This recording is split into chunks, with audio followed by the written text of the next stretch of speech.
All right, what's good, people? Hope everybody's well. Welcome back to the Onyx Report, Black Masculinist news for the day. Like, share, subscribe, join, donate. You know the deal. Support the channel so we can continue to bring you this independent black male thought.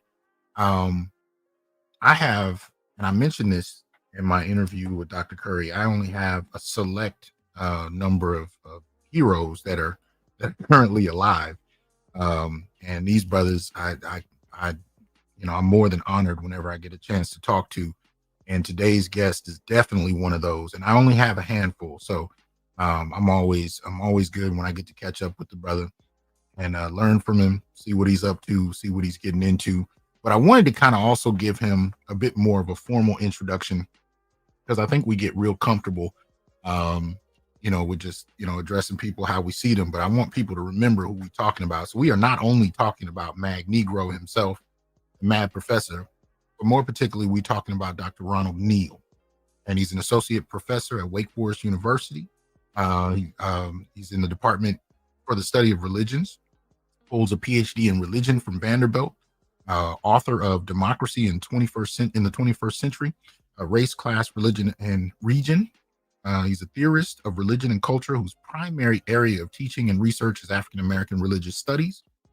He also does teaching and research in other areas, including world religions, religion and popular culture, religion and political culture, and gender studies and religion. He's currently writing a book on Black masculinity, myth, and the Western imagination.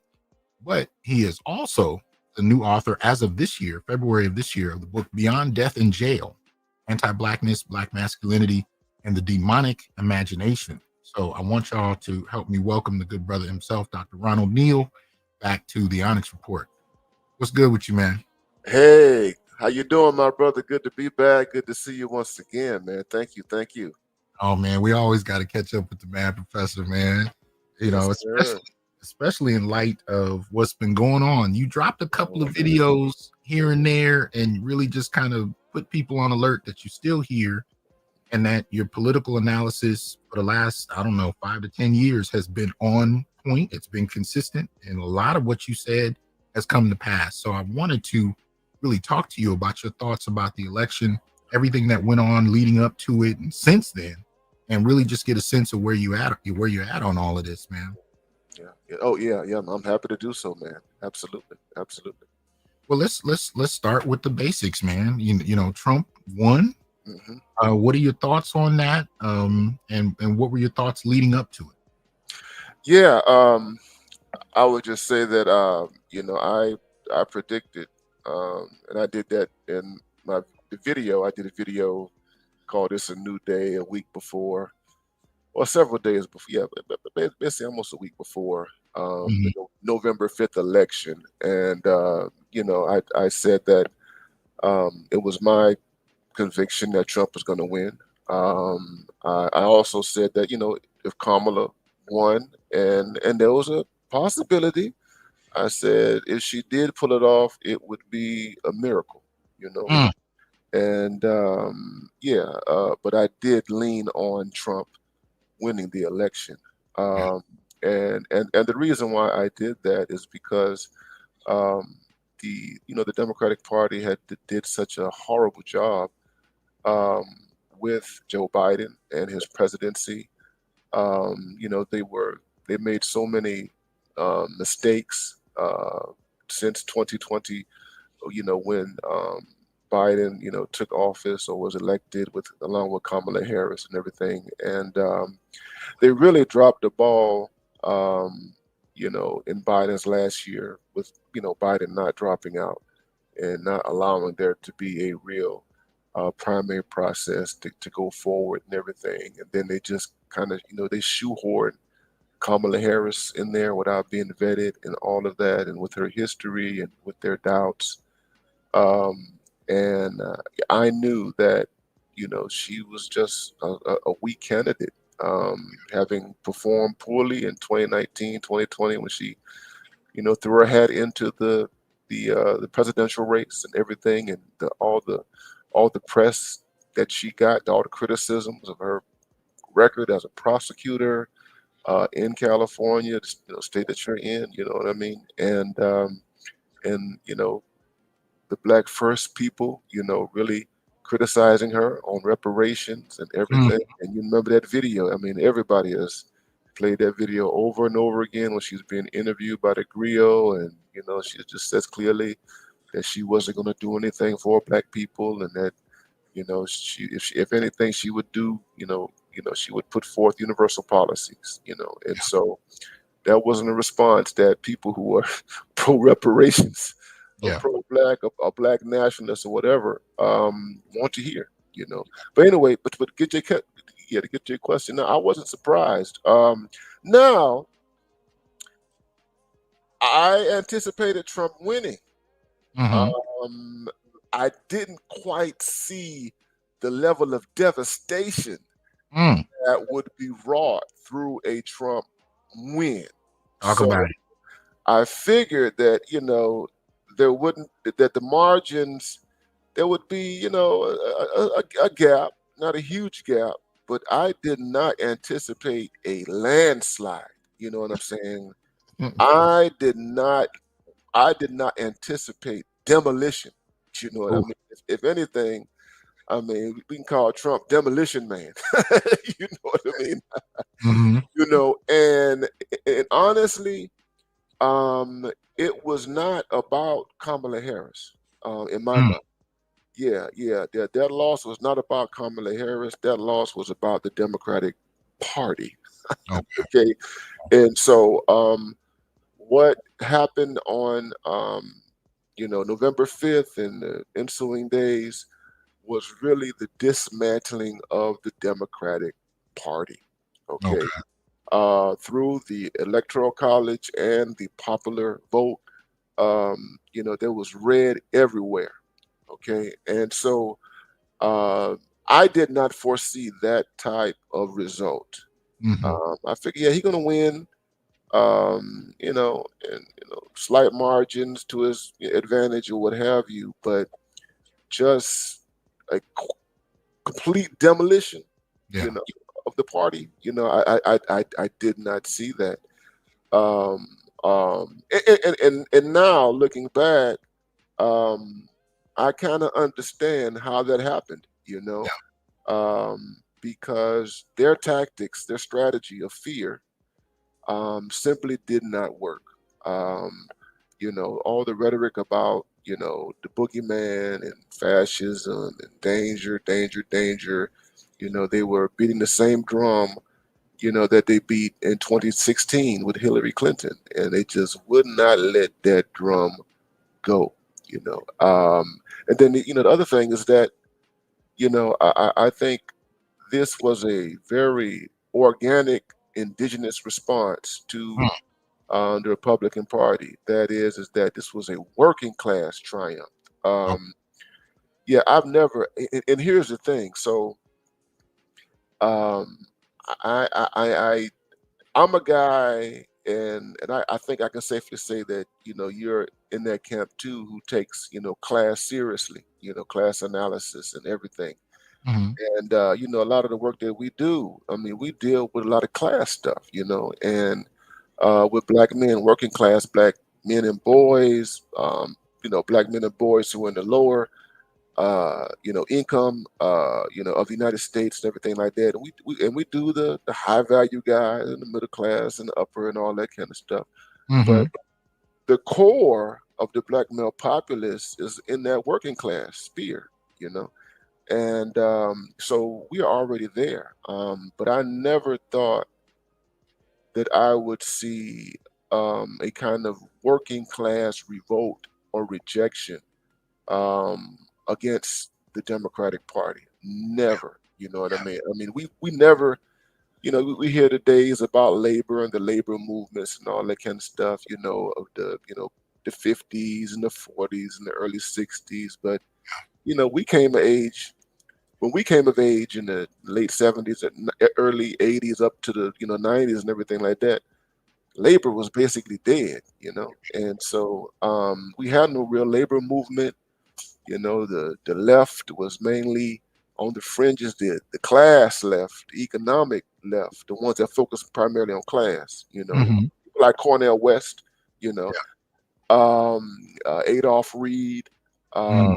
people like that, Black Agenda Report, and so I never thought that I would ever see this type of revolt of the working class towards the democratic establishment, particularly under the Republican Party. So Mm, this is huge. yeah. This is huge. Given the fact that the Democratic Party has a labor history, you know what I Mm, mean, and all of that, and basically pushed out labor, and it was really with Bill Clinton was the main catalyst for that. He was the one when he became president in '92, and yeah, and it was a bipartisan thing. Now it was him and the Republicans at that time when they did the North American Free Trade Agreement and everything like that, and they just deindustrialized the United States mm, further from what it had been industrialized beginning in the '70s and everything like mhm, that. Put the mm, nail in the coffin. yeah. And it not only devastated white people, because people talk about the working class, always, the idea is that the white working class is white, but the working class is multiracial. There's black people are in the working class. So Right. Right. deindustrialization impacted black people, black men in particular, and then crack. What stepped in the vacuum, the drug markets, and all that kind of stuff. Absolutely.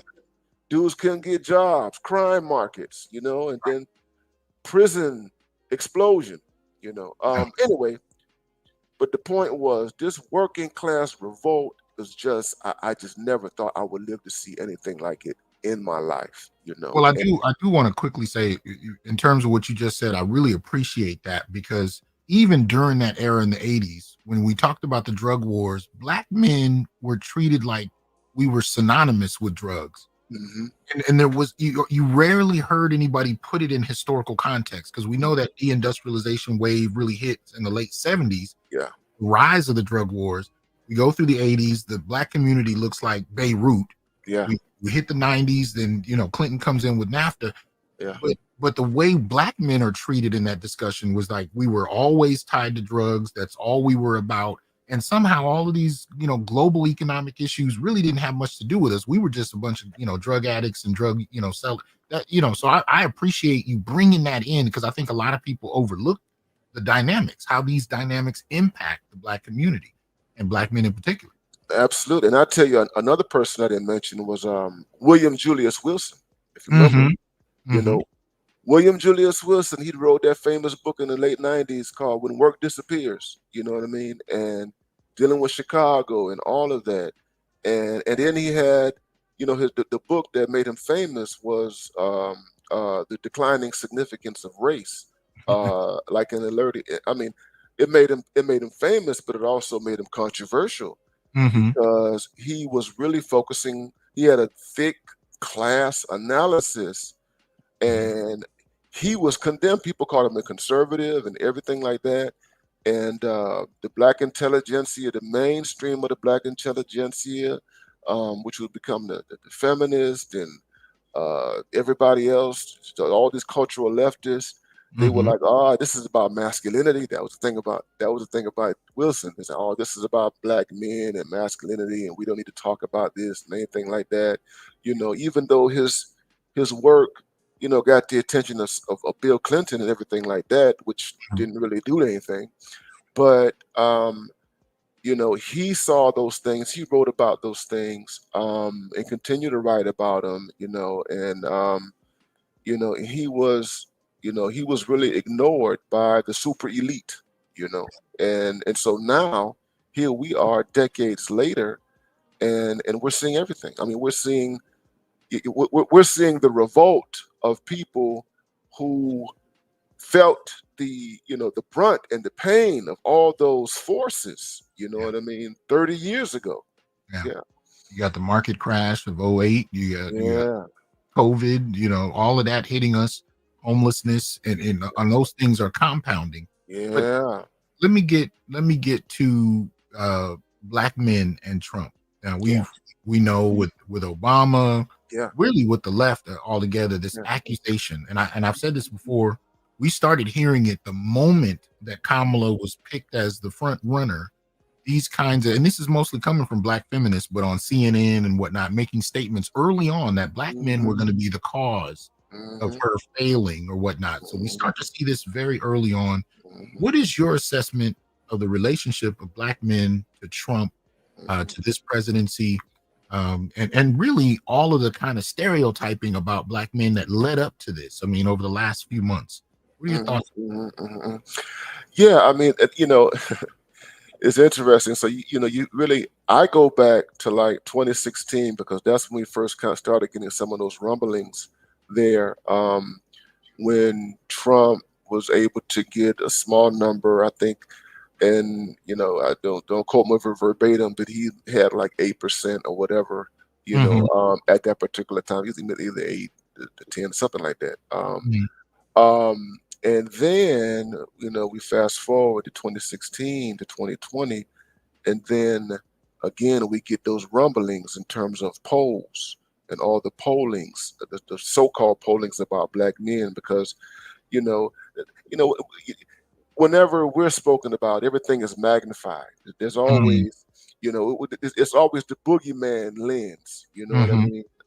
Even though, as we know, the vast majority of Black men vote, for Democrats and what have you.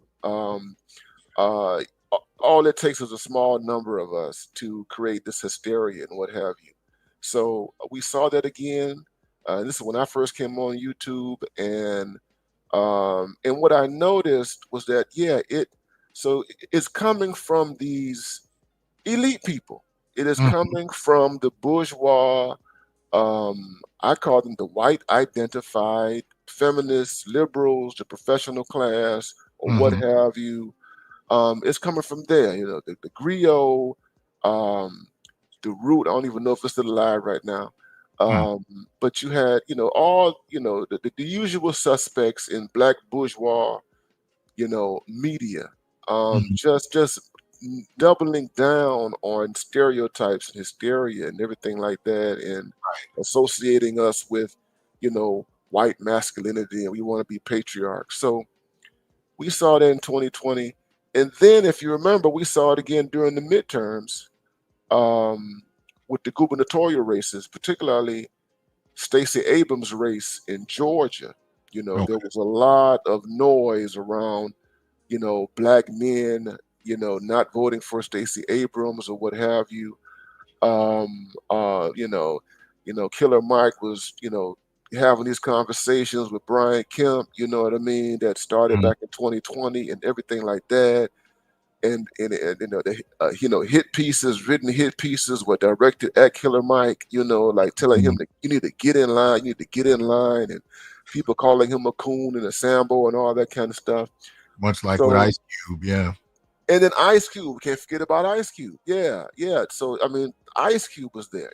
So fast forward 2024, here we go again.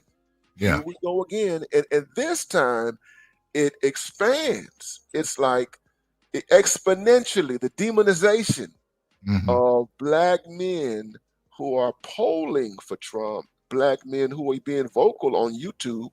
And that's another thing, because they assigned it to disinformation and misinformation, that these black men are getting these bad ideas and wrong perspectives from social media and from all of these tech sources and what have you. And so it just magnifies. But specifically when it comes down, to this election right here, man.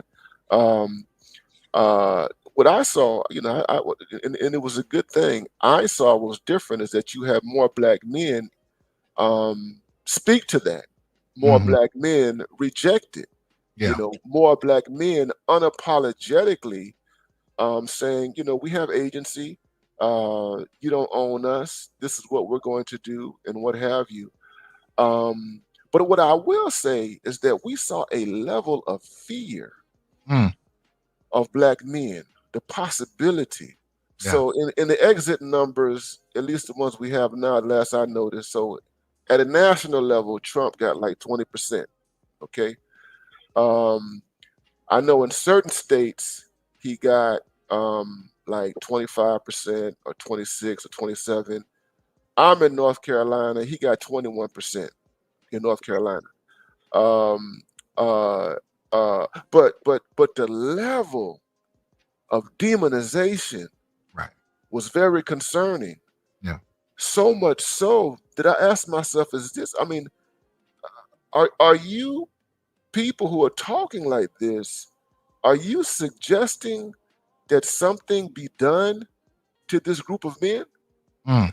That is, when I was listening to the rhetoric, this anti-black male rhetoric, those who are voting for Trump, okay, those who are polling that way and those who are vocal, it's like, are y'all calling for, kind of like, Netanyahu and the Palestinians or whatever? Are you calling for a genocide?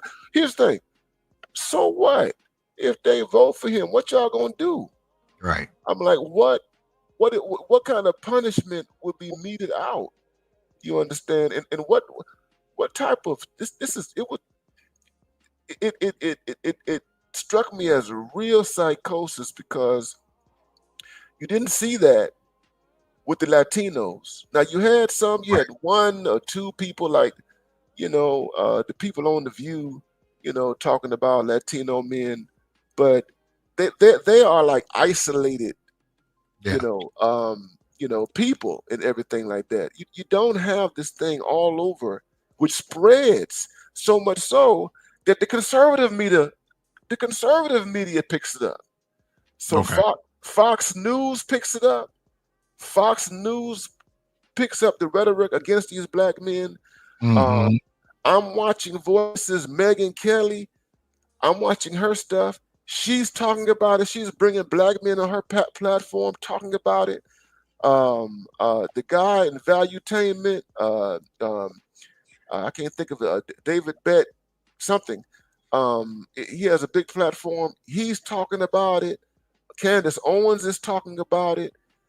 You have these conservatives in a very interesting way coming out, kind of defending black men. Okay, Mm-hmm. and it's not just a defense of them because they want black men on their side. Okay, but it's like this is anti-democratic. Mm. This is Yeah. anti-democratic. This is anti-American. This is something else. I call it. I say this is just demonic. You know what I Mm. mean? So the thing was that this election, what it did, it exposed the depths and depths of anti-black male hatred Right. that exists in certain quarters of black America. Yeah. And unfortunately, it's among these college educated professionals, it is among the bourgeoisie. That's where it is articulated the strongest and it is most vociferous, man. Mm-hmm. And it, for me, it was concerning. It was scary. It didn't scare me or anything like that. But yeah, it was it's highly problematic, man. Right. Yeah. Talk about well, so we know, especially coming from the left, the treatment of black men has been getting progressively worse. Yes. But the statement is that black men only began to look at the right because of their identification with Trump. The idea is that we're drawn to his toxic masculinity, and we only, for the black men that voted for Trump, they only did so because of that. Tell us what people are missing when they come to the table with that type of analysis. What are they missing about where black men are? Yeah. I'm gonna be blunt. They're what they're missing. They're missing money. Okay. Money. That is what they are missing. They are missing socioeconomic mobility. Mm, That's it. mm, Socioeconomic advancement. Okay.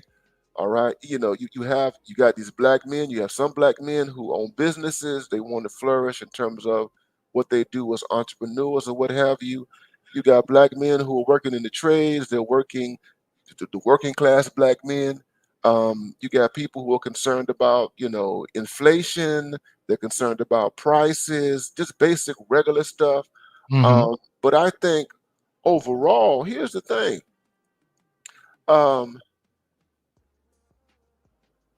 Why shouldn't a black man want to improve his economic circumstances? What's wrong with that? Mm-hmm. These people, when they talk about Trump and being toxic and all that kind of stuff and their attraction, and they say they like him because he's a businessman. Yes, that's why they like him, because he's a businessman. Mm-hmm. They like him because, yeah, he has a record, okay, in terms of industry. I don't care what people think about the man. Yeah, he's a billionaire. But he's a billionaire and whatever. I don't care what you think about billionaires or whatever, but business, money, and all of that. And they talked about the rappers. Why the rappers have always loved Trump? It's always been about money. It's always been about lifestyle. Who wants to be poor, man? Who wants to be poor? Who wants to be voluntarily poor? Okay. And here's the thing: the left has not given black men an alternative. Yeah. You know what alternative do you have there? Okay, they see us. Here's the thing: they see us primarily through the lens of criminality, prison, the courts, and all that. Just like now, man, look at all these videos coming out of these so-called angry black people, particularly black women, who are saying, don't look to us Right. if you get shot down by the cops or whatever, and Trump gives these cops, immunity and blah blah blah blah blah and everything like that. That reduces us to criminality. That reduces us to not just criminality, but just law enforcement, our relationship with law enforcement. That's very narrow. So the left, and my book, it's called Beyond Death in Jail. And a lot of my stuff, I have a lot of stuff in there. I talk a lot about, criminal justice. I talk about the prison industrial complex, abolitionism, the criminal justice reform movement, and all of that kind of stuff. I deal with punishment, cruel and unusual punishment. But the book is much broader in scope, because I said, listen, those things matter, but they're just a reflection. They're just the tip of the iceberg of much broader issues. Here's the thing.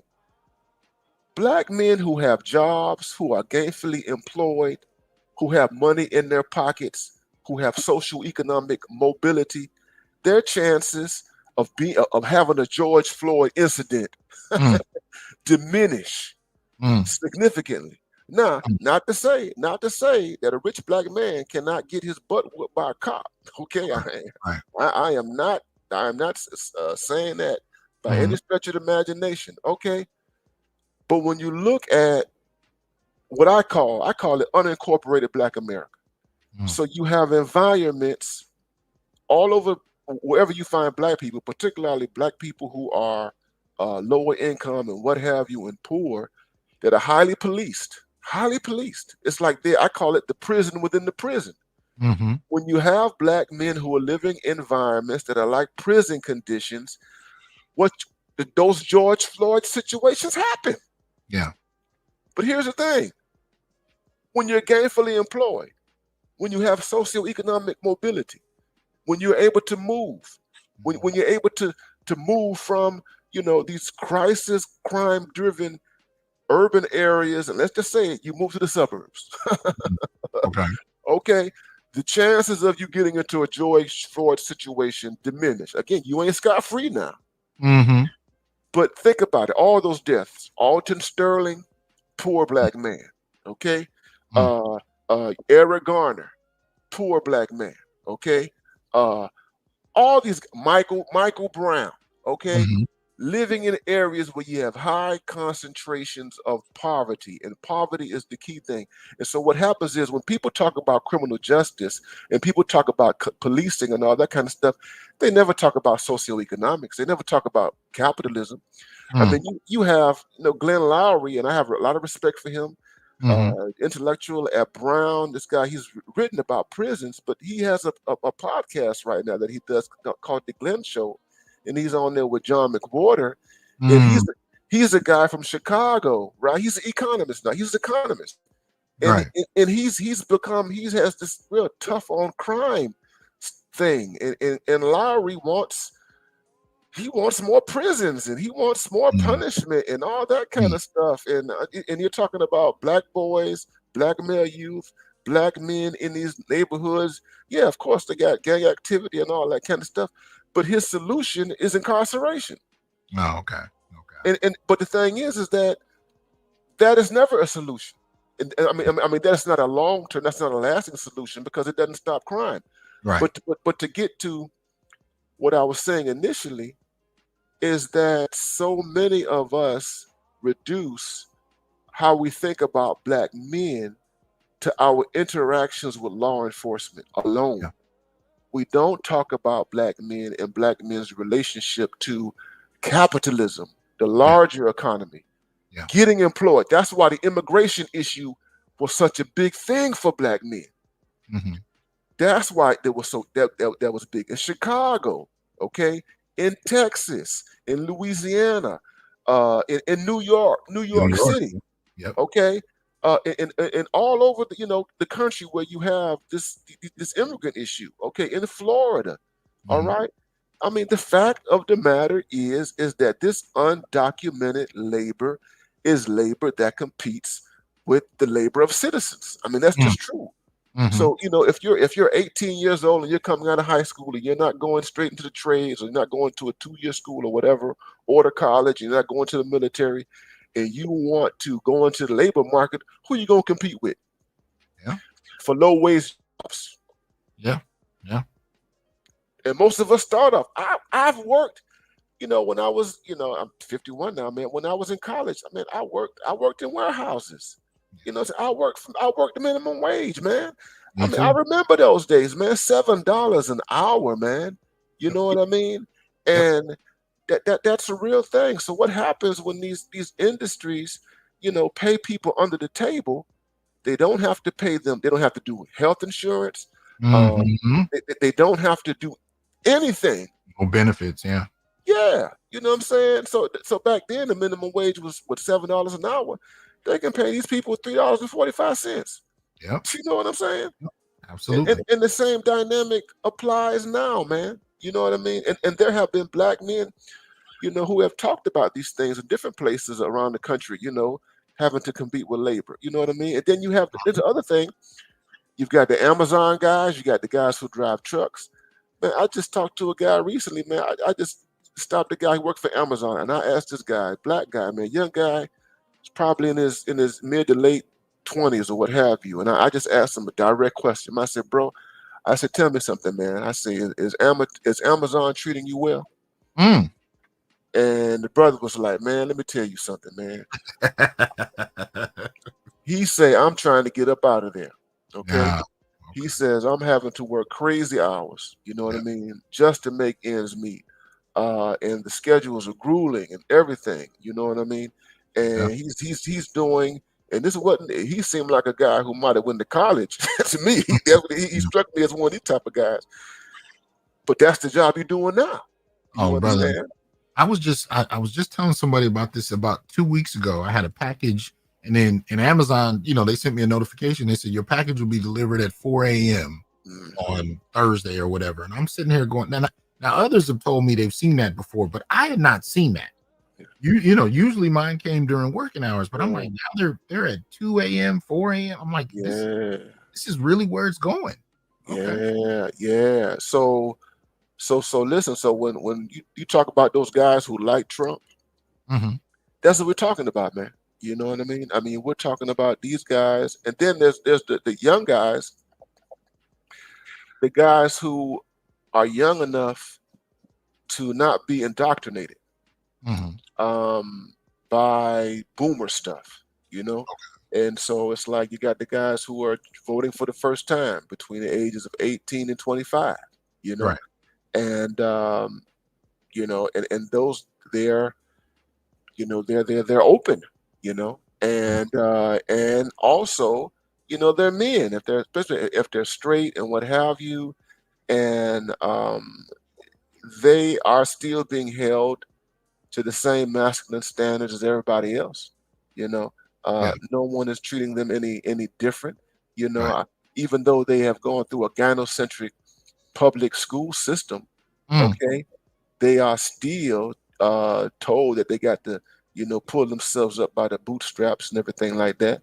They are still dealing with, females' perspectives that say, you have to do all these things for me and all this kind of stuff.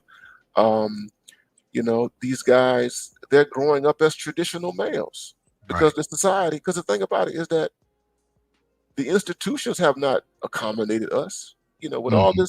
all this talk about privilege and all this kind of stuff, you know what I mean? Yeah. Employ The legal system has not accommodated us. Hmm. Um, Traditional employers have not accommodated us. Um, and as I'm talking to you, I'm thinking about the athletes. It's like, nothing has changed with athletics. I mean, the thing is that a lot of young guys are still seeing football and basketball as the way out. You know, Yeah. Yeah. and that's almost like a working class thing. You know what I mean?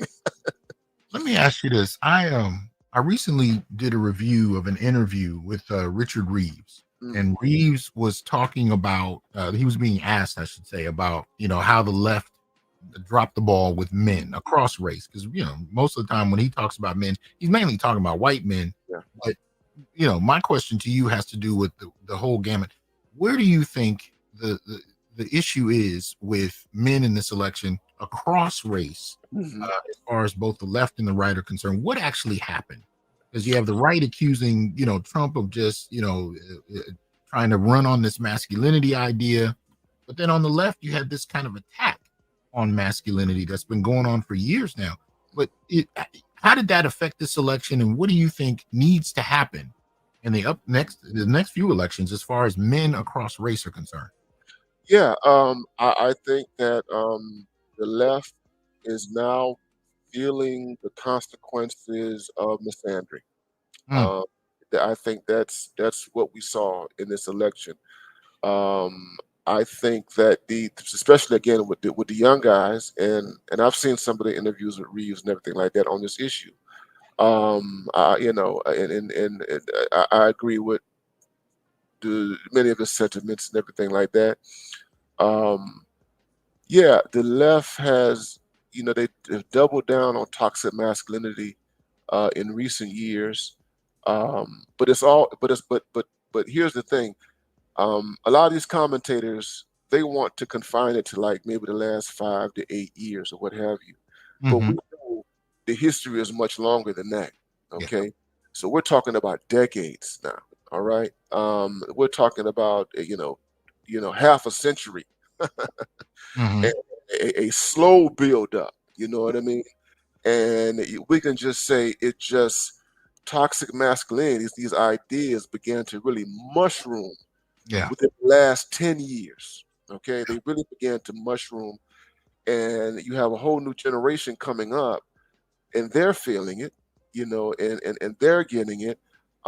They don't have spaces, and then we got social media, and then what's taking up the slack, as you have the gamers, you got the UFC people, uh, Hmm.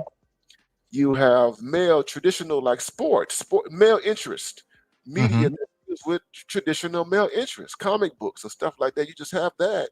Hmm. Uh, you got the failure of Hollywood. You know what I mean? Oh yeah. And Oh yeah. guys, rejecting that. Yeah. Uh, yeah. So I just think that um, that has a lot, to do with it. And I do think, and I agree with some of the stuff that some of the conservatives are saying, that men's voices, Hmm. uh, the manosphere, Hmm. Hmm.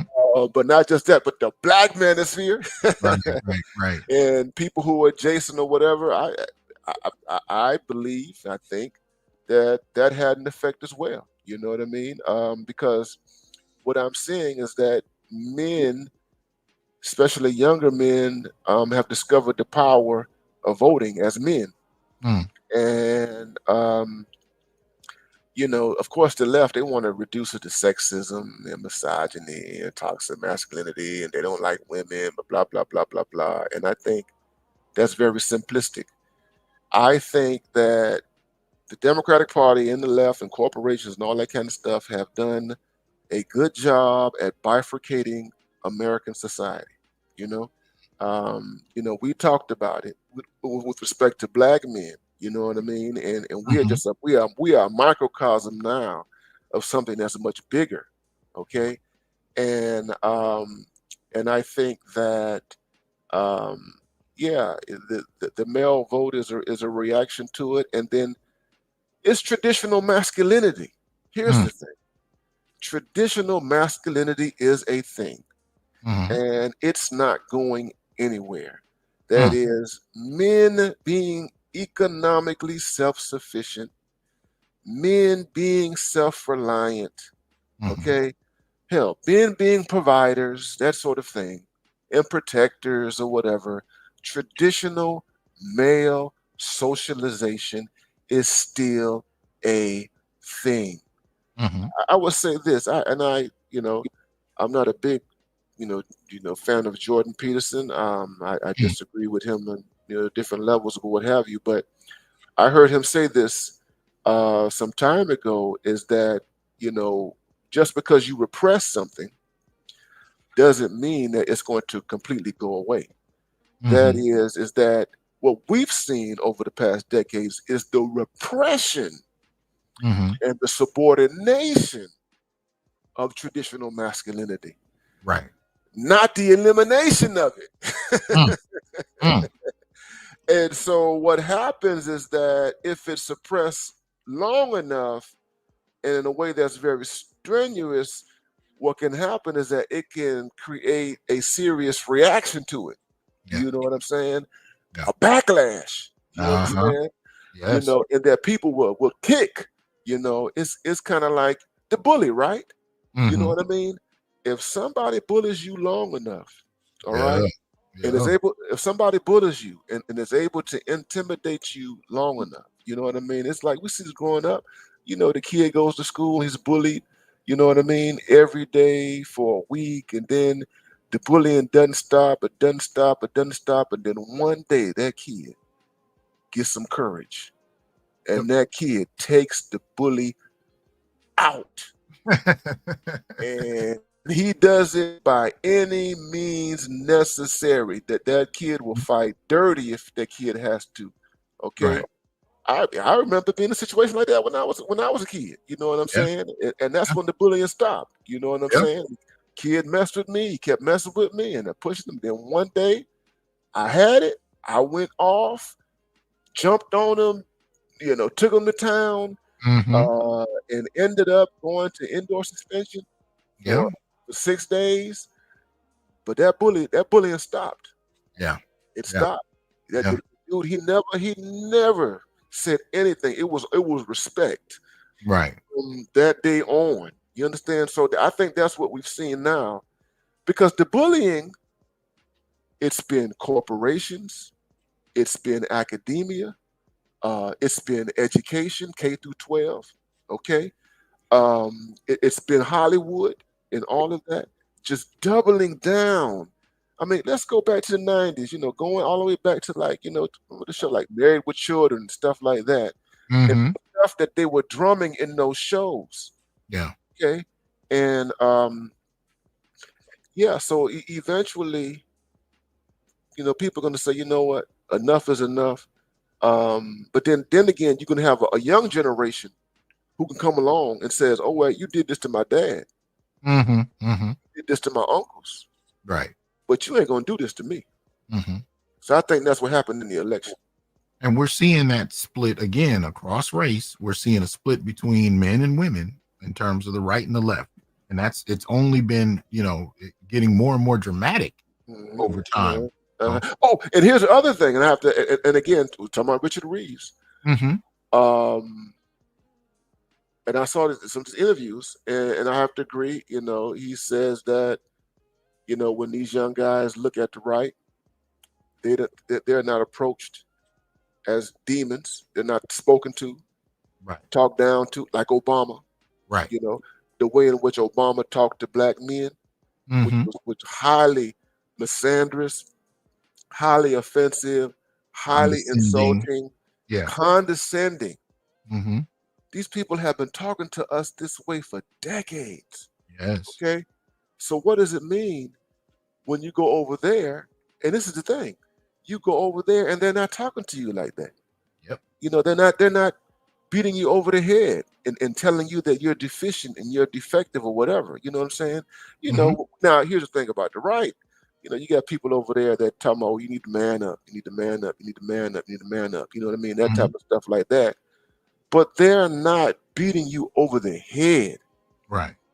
messing with your self-esteem Mm-hmm. and your self-concept, which is real. Yeah. Okay. It's like living with an abusive parent. Mm. You know what I mean? We deal with this as black men. Now, I mean, think about the black men that we talked about who grew up in households who had to deal with parents, particularly mothers, Mm-hmm. who spoke to them like they were animals, who took their resentment for their fathers out on them. You Mm. understand? Their Mm-hmm. resentment towards men and all that kind of stuff, just beating on them, just abuse, abuse, abuse, abuse.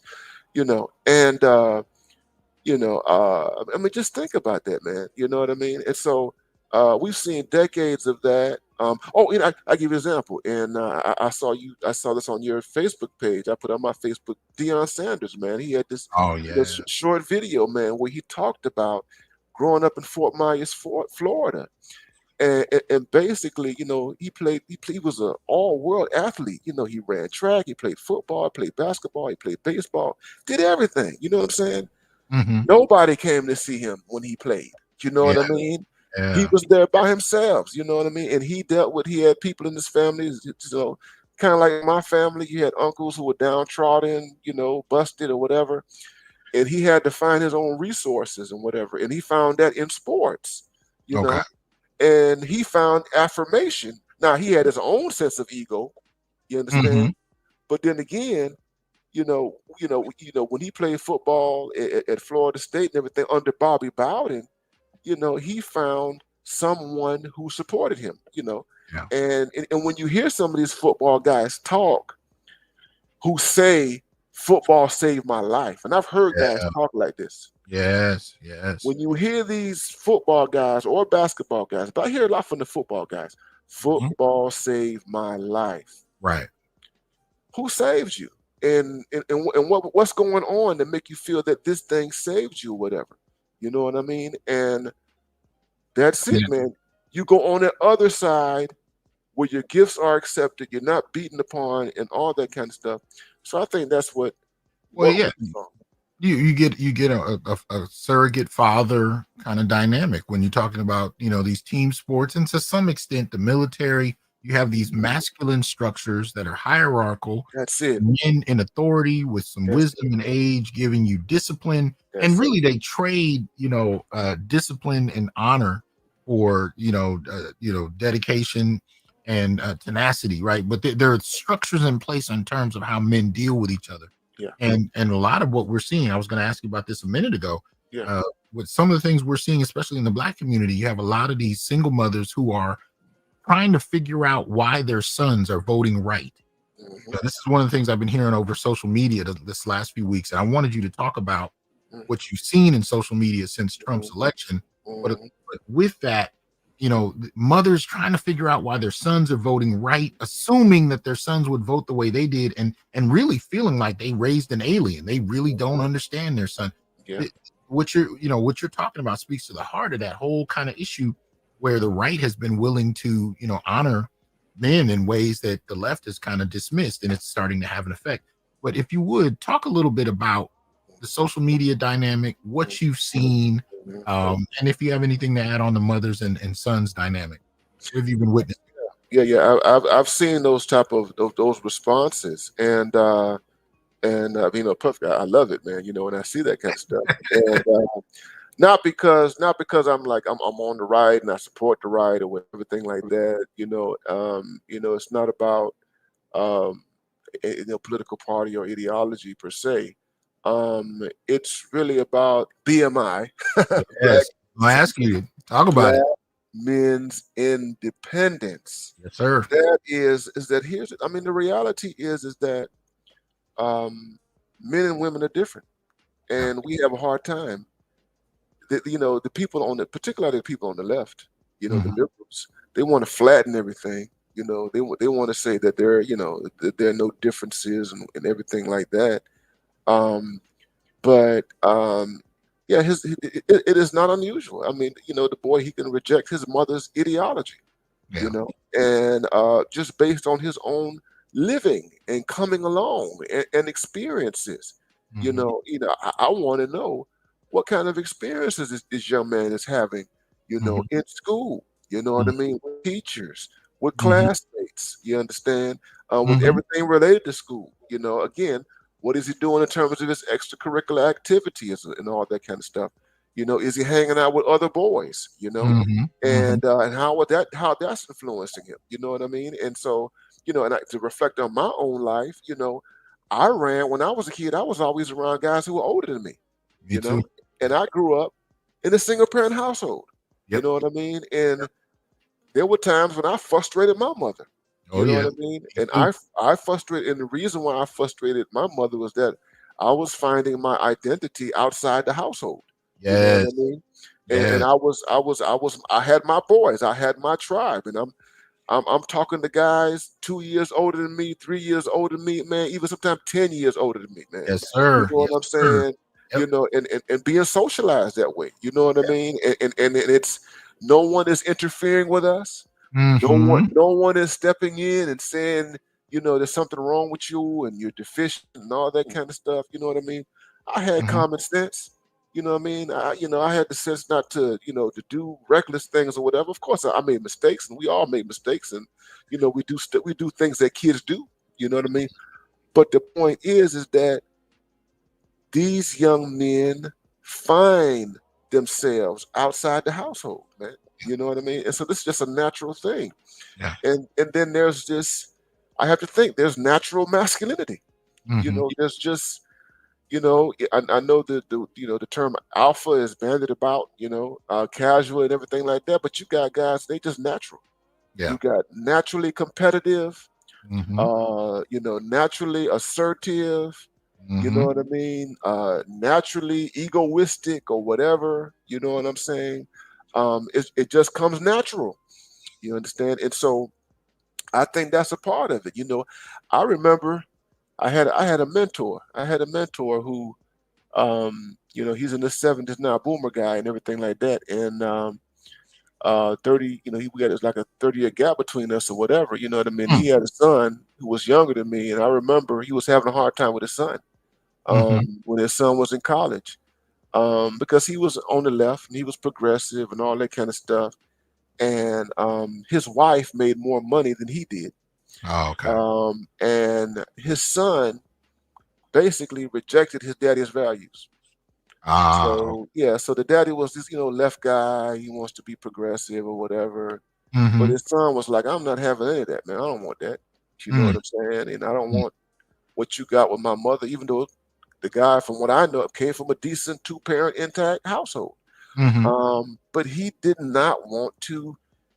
He did not want to be a wife or whatever. You know what I'm Oh, saying? okay. And a husband wife. You know what I Right. mean? Right. And he lost respect for his daddy because he just felt like that's what it was. And so he moved in a different direction. So that happens. So I can Hmm. only imagine these mothers, man. She's super liberal, and Hmm. she's got the rainbow flag and all that kind of stuff, and Hmm. um, he's rejected it. Yeah.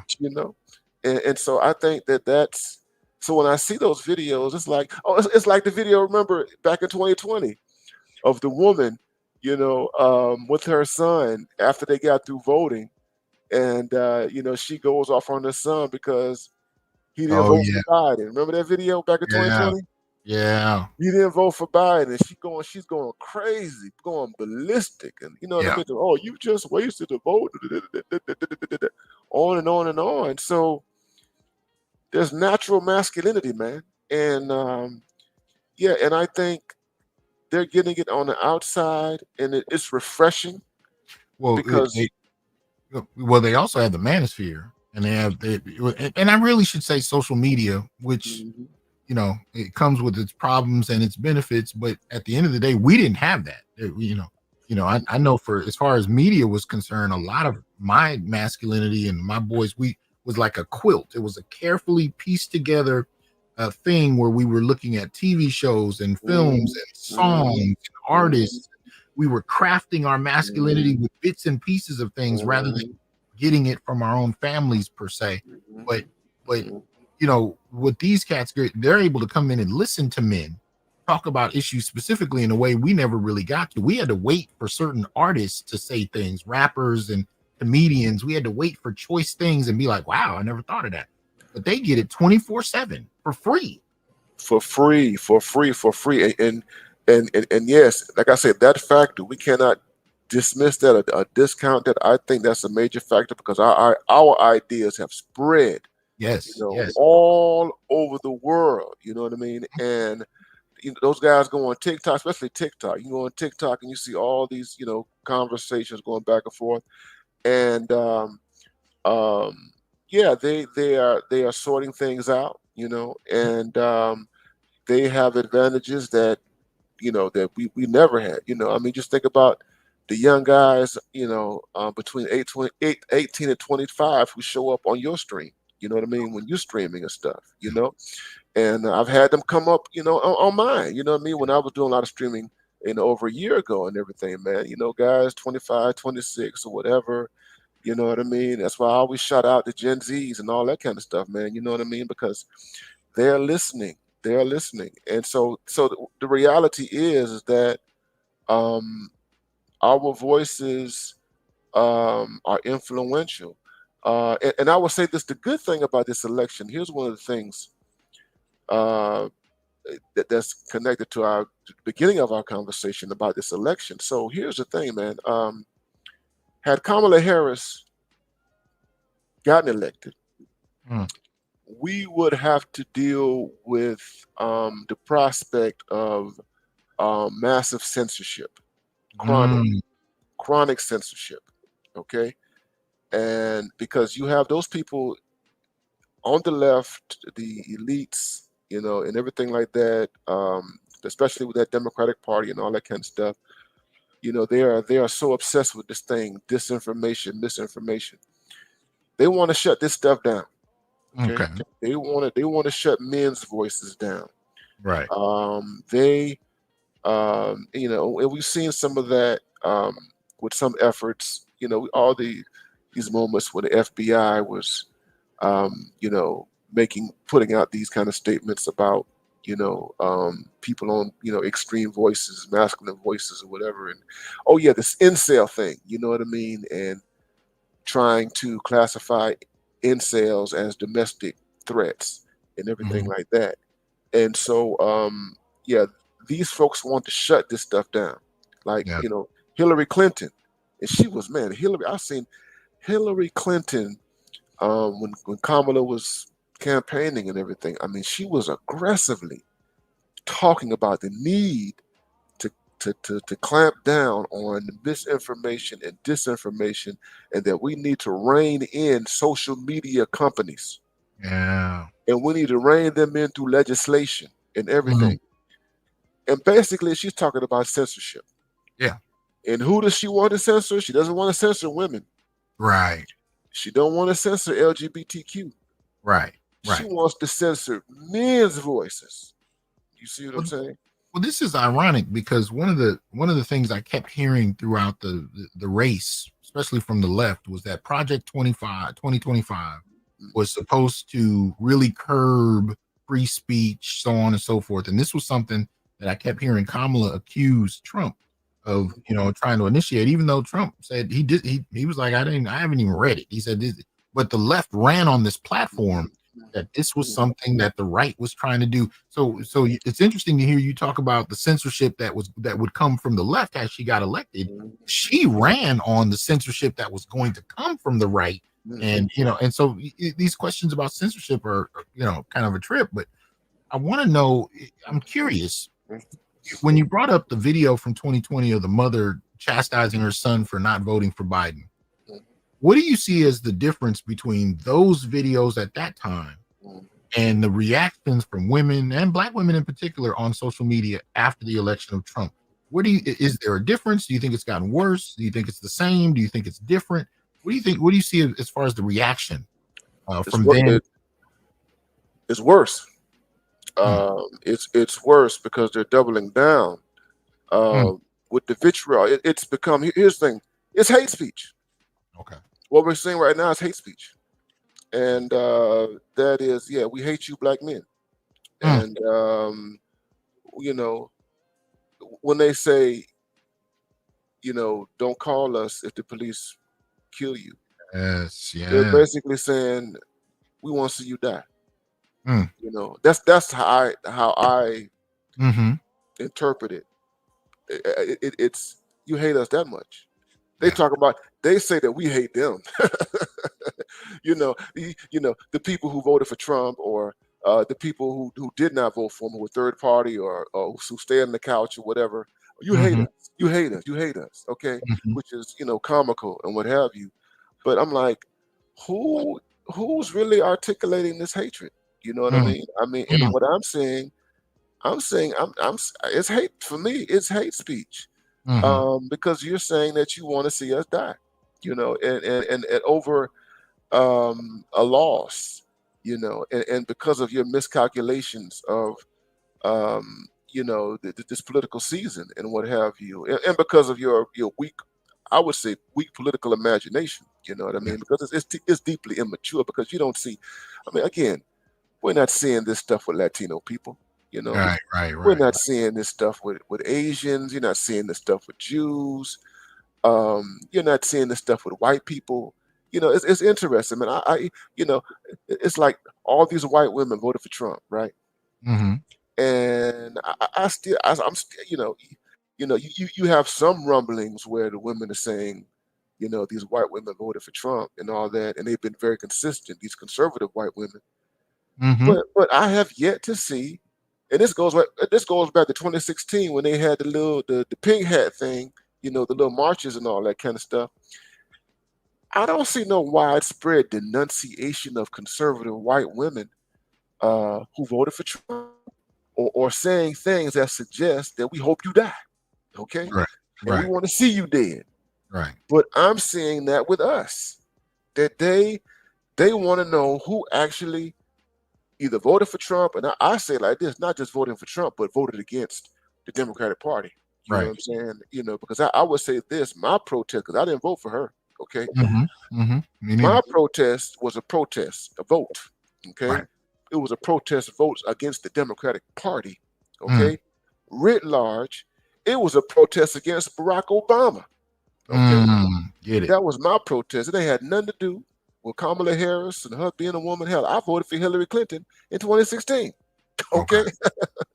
I Mm-hmm. said I voted for Hillary Clinton, so it ain't got nothing to do with a woman and her being black or whatever, and which is nonsense. We can't deal with black female leadership. The most ridiculous thing that you can ever hear. You know what I mean? Mm-hmm. But my vote, it was a protest vote, because I don't like this Democratic Party and what it has done to black people over the last 60 years and what have you. I don't like the relationship. It's a horrible one-way relationship and what have you. It's abuse. I call it domestic violence. If you want Mm, to talk about domestic violence, the relationship that black people have with the Democratic Party, all right, is a relationship defined by domestic violence. Okay, mm. and we are happily involved. We continue to support this abuser. Okay, and the thing about Republicans, I said this on my other lives. I say I don't talk about Republicans because they don't claim to have our best interests at heart. You Yeah, they understand what I'm didn't saying? And claim it. we're not over there. You see, and so But you know why do you term it domestic abuse? Break that down. the welfare state, Mm-hmm. family courts, criminal justice, Mm, North American Free Trade Agreement. Okay, mm, so the thing about it is that all these things have bifurcated us. Okay, so that mm-hmm. is divided us. All right, Mm-hmm. so the welfare state helped to decimate heterosexual relationship, the relationship between black men and women. Family courts decimated those relationships. Mm. Okay, criminal justice decimated those relationships. Okay, Mm. that is that the welfare state rendered black men obsolete. Uh, the family courts rendered us obsolete. Criminal courts rendered us obsolete. The deindustrialization of the United States through policy, the North American Free Trade Agreement, a bipartisan thing, that rendered us obsolete. Mm. Okay, the removal of black men, all right, as having any type of authority or influence in Mhm. black society, and replacing that with the government husbands, Mhm. government fathers, and this Mhm. government husband and this government father is abusive, because what they get out of the relationship it's minimal. You understand? Mhm. The relationship doesn't really enhance your status in society. You Yeah. understand? I mean, the thing about it is that I just give you the welfare state. In general, the welfare state just manages. Black people are managed. Yeah. We are managed under the state. Okay, it doesn't get you out of conditions of degradation. Mm. You are being paid to live under conditions of degradation. You understand? Mm. Black women are paid to separate and distance themselves from black men through family courts and all that. They're incentivized to have absolutely nothing to do with us in that Mhm. regard, okay? To remove us, okay? And to replace us with another father, with another husband, and the husband is abusive, Mm. okay? Because it has lessened our capacity as a Mm. group, as a population, to Get it. compete with everybody else. Get it. Get it. That's the violence right there. Yes. Domestic violence. Yes, sir. That's the real domestic violence right there, brother. Man. That's the real domestic violence, when these black men who are alienated from their children Yeah. and have their children growing up hating them for the rest of their Yes. lives. That's Yes. domestic violence, brother. See that talk about that, because we get to this point where, based on that history, it's in the last decade, most particularly, that we start to hear black men speaking up on social media in ways that you and I have not seen in our lifetime. Mhm. Where brothers across class, across geography, across occupation, across education are now starting to be more forthright. What do you say to people? And this is a two-part question. What do you say to people that say, well, you got women that are saying men should die for voting for Trump or if we're not voting for Kamala, and then you got men in the manosphere and on social media, and it's all just hate, and they kind of flatten it and make it equal across both sides and say we just need to forget about all of that and just hold hands and get back. Like, what do you say to people that try to suggest that the kind of vitriol and hatred is just equal on both sides and it just needs to be done away with? That's the first question. Okay. Second question, what do you think this election will do for black men, black male politics? Mhm. The first question, it's not equal on both sides. Okay, Mhm. it's not. It is definitely not equal. The venom and the vitriol or what have you.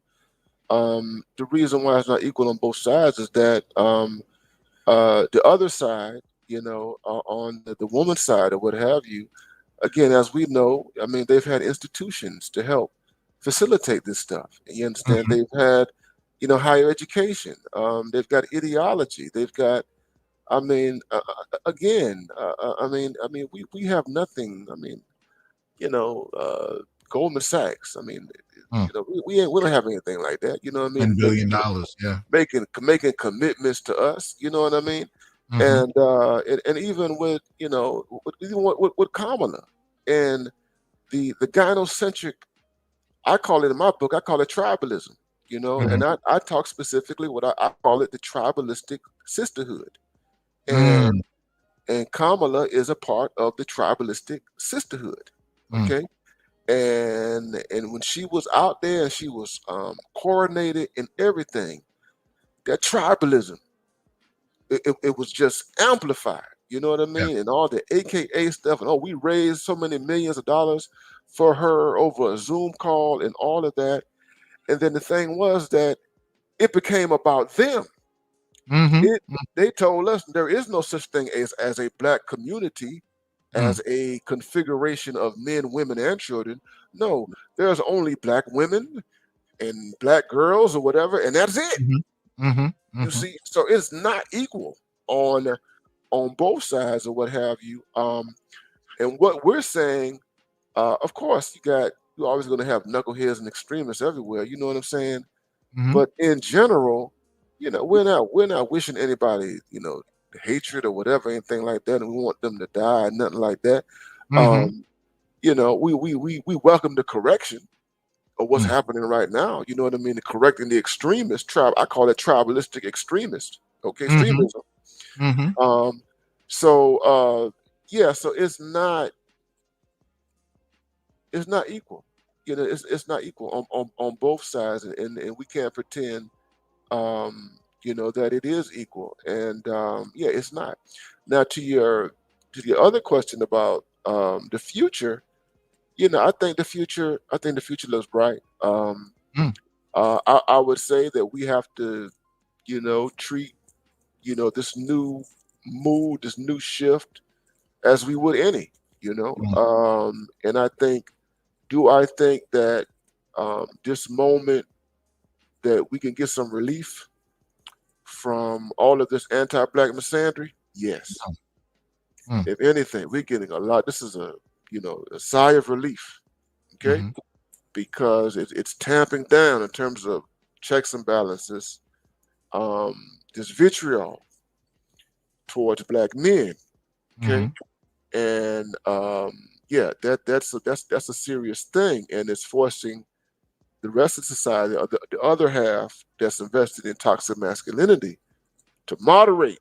They got to moderate. They got to go back and they got to rethink, that sort of thing and everything like that. Um, I think going forward, the beautiful thing about it is that um, economics is back into play, Okay. or it's in play in a way that we haven't seen in a very, very long time. And what I mean by that is that identity politics, which I'm not a fan of, was basically dismantled. And what it means, and identity, the problem with identity politics is that it was always at odds with class and economic stuff. You know what I'm saying? That's why people like Bernie Sanders could not get nominated back in 2016 and 2020 and everything like that, because Yeah. the identitarians are like, well, what about women? You Yep. know, Yep. what about gays and lesbians? What about transgenders? And then you Mm-hmm. had some of us, Tia Coast didn't think he was, robust enough on race and reparations or whatever. But here's the point: when you put bread and butter, now you've got, when you put people's survival needs on the table, Mm-hmm.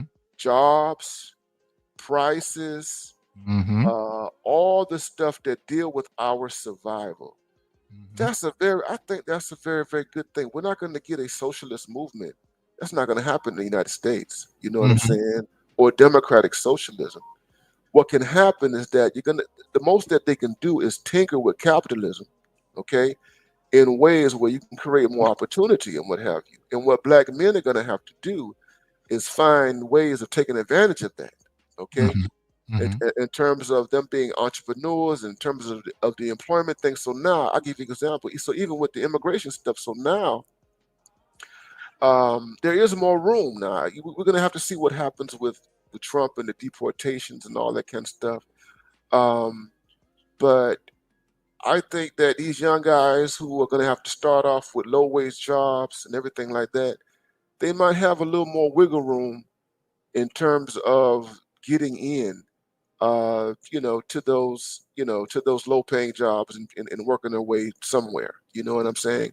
Mm-hmm. There's no guarantee or what have you, but with the focus on, okay, we need to focus on American labor and American workers and stuff like that.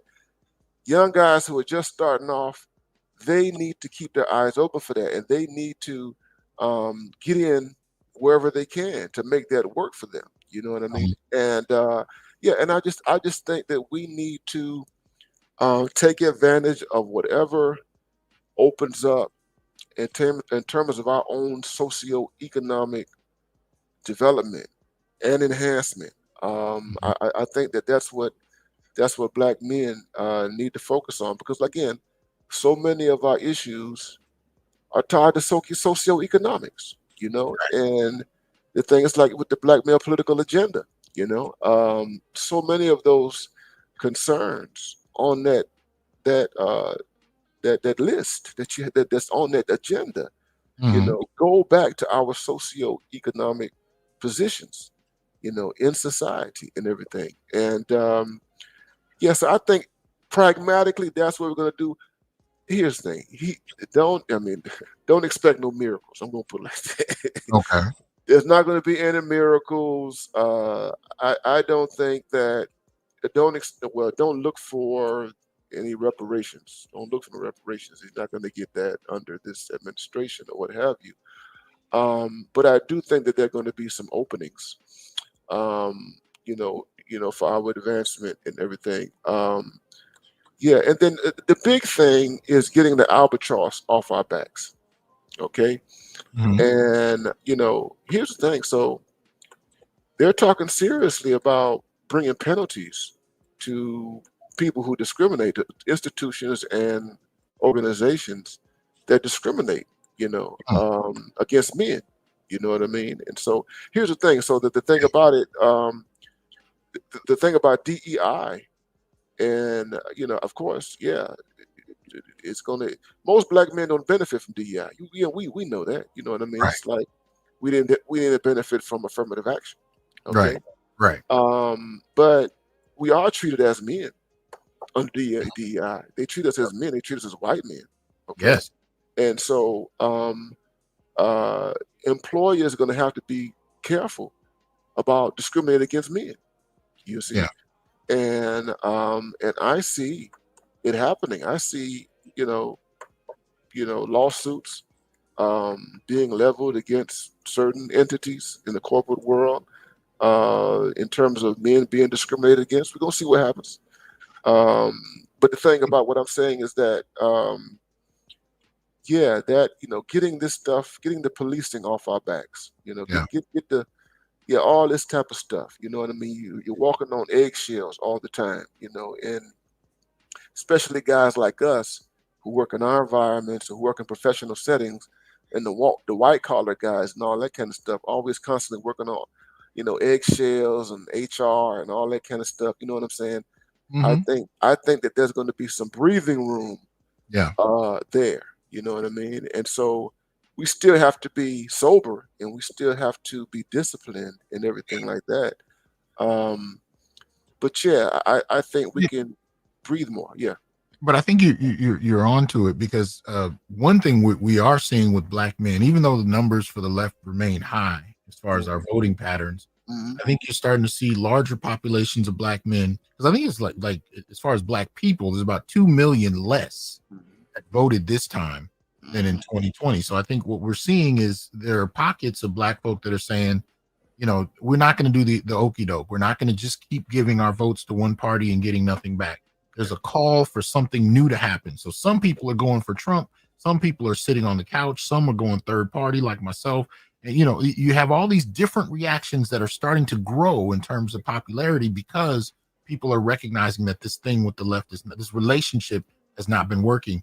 Everybody, I won't say everybody, but pockets of the black community are figuring that out. But black women are still doubling down. And I think it's because it's their relationship with white women. White women have promised them things over the last number of decades, and I think that's what their investment is. I think that's why their frustration was so extreme, because they're invested in a way that average brothers aren't. I said this in one of my last shows. I'm like, you're not seeing black men crashing out on social media because Trump got elected, because we've never been invested one way or the other. I really don't know. I don't know for the average brother how different reality is under the Republicans versus the Democrats. I really don't know. But one of the things I am seeing is conservatives, not necessarily because of Trump, but just conservatives in general, are starting to sue You mentioned DEI a moment ago.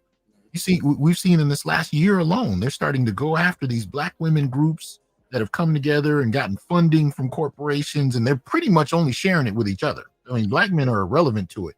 So now you're starting to see these white conservatives going after them about these privileged little spaces just for Black women and girls. And Black men, we're just kind of quiet because we didn't benefit from it. We didn't tear it down. And those white men are not doing it for our favor, but we're just kind of watching it happen because we weren't involved. We weren't invited to participate. This is something that Black women decided to really go in on for themselves, with themselves, with the extended help of white women. So now you have this red wave people are talking about, and it's blowing back against Black women, and Black men are just kind of watching it because we weren't invited to participate. So we just watching it happen. And I think we just continuing to move the way we've had to out of necessity because nobody's knocking on our door. So I think Black men are starting to look at what can we do for ourselves. I mean, and that's what I mean. Also, when I talk about domestic violence, so these white women have made these Black women all these promises all these years, right? Promise, and stuff goes unrealized or whatever, or they're getting minimal benefits based on these relationships and whatever. You know what I mean? And that's what I mean. So domestic violence, like, it's a one-way relationship. You know what I mean? And it's like, we're not getting anything out of it. They're getting a lot of it out of it. You know what I mean? But we're not getting anything out of it. It's like, the whole thing about the vote. It's like, what do we get for our vote? You know what I mean? And so they're dealing with that. The tragedy with the Black woman is, as you already said, their investment. Yes, it is a, and brother, you have to underscore that. I am talking about being completely. They're invested in this system. Deeply invested.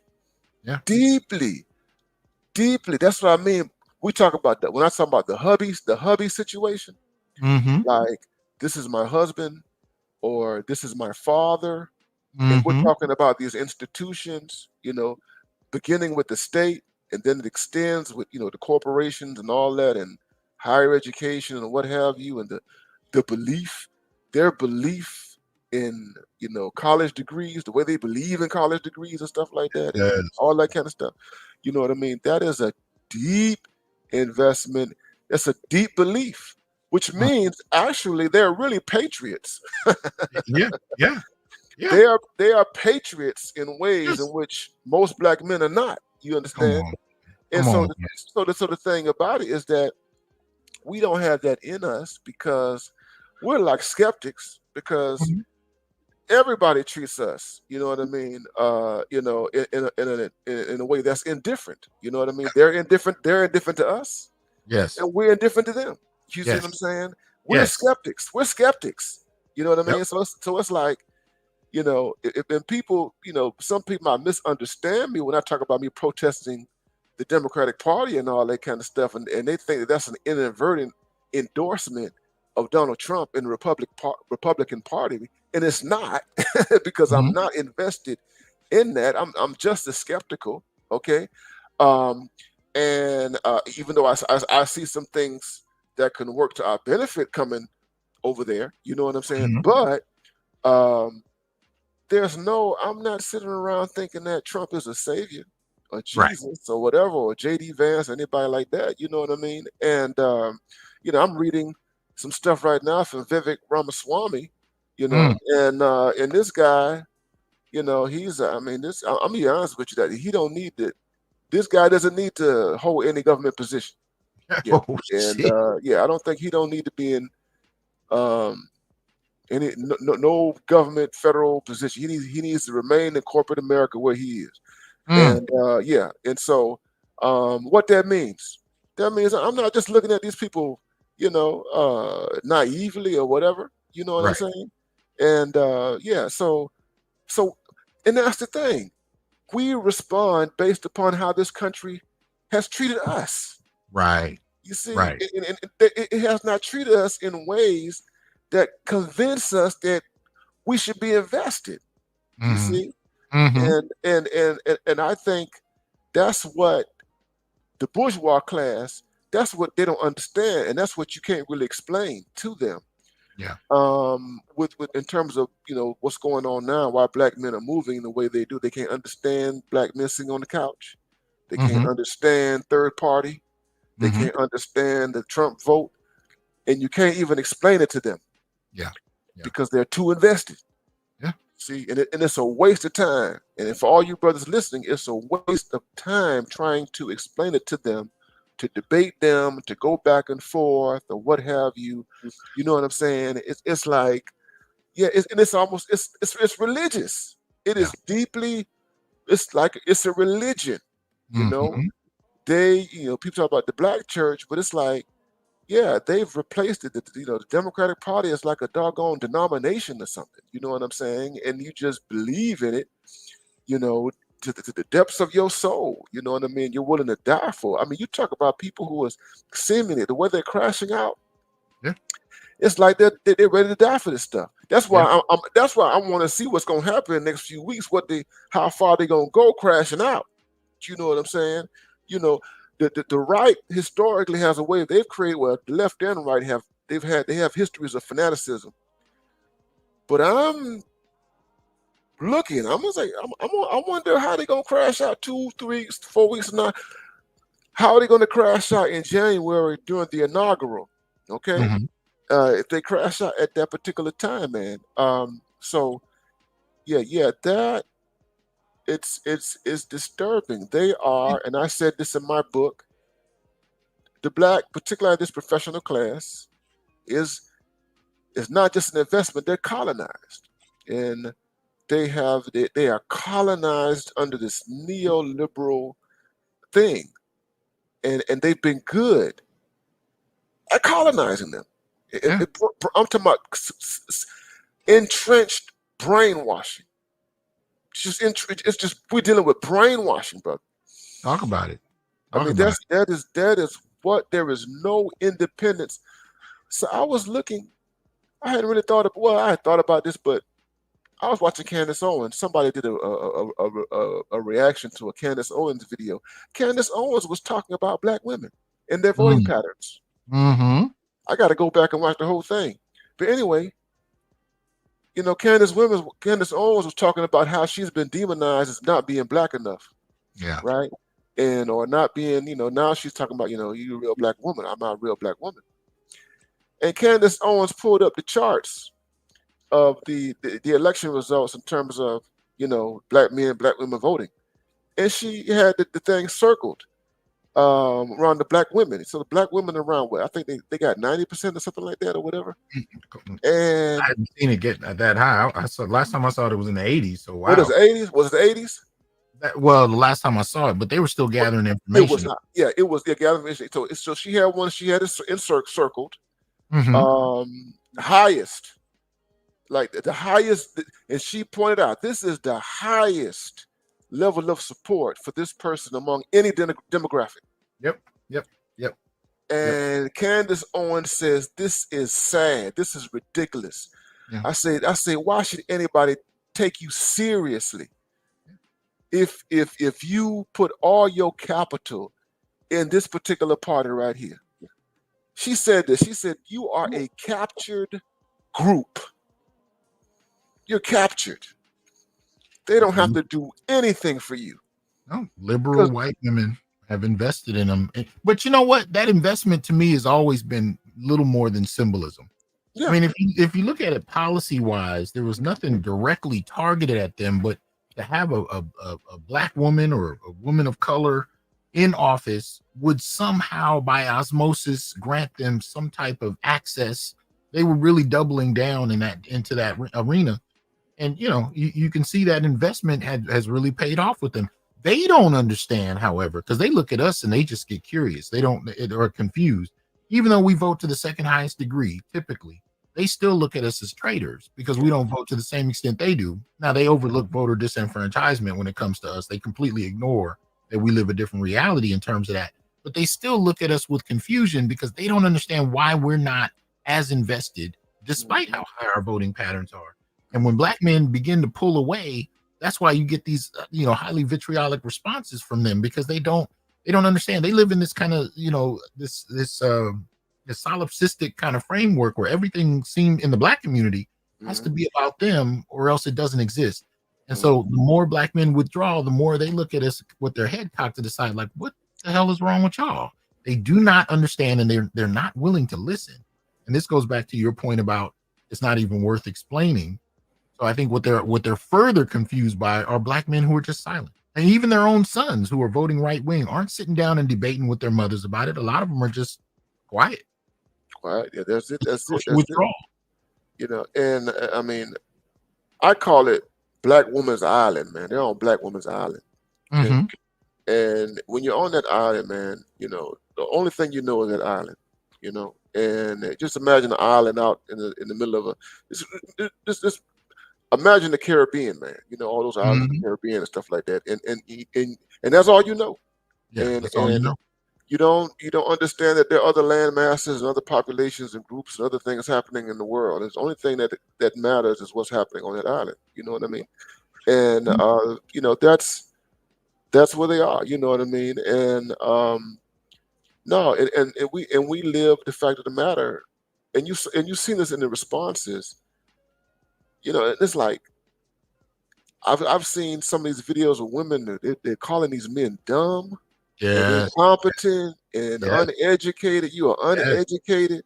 I yes. mean, they were just deeply racist things. Mm-hmm. I mean, Mm-hmm. no, this is racist. Not just it's anti-black and race. This is anti-black racism. Mm-hmm. You are dumb. You don't know. You are incompetent. You are uneducated. You are not like us. This is Mm-hmm. racism. Mm-hmm. You understand what I'm saying? And Mm-hmm. that and what it does, and especially, and it's coming for these younger people, right? Yeah. People who are under the age of 30 and stuff like that, under 25.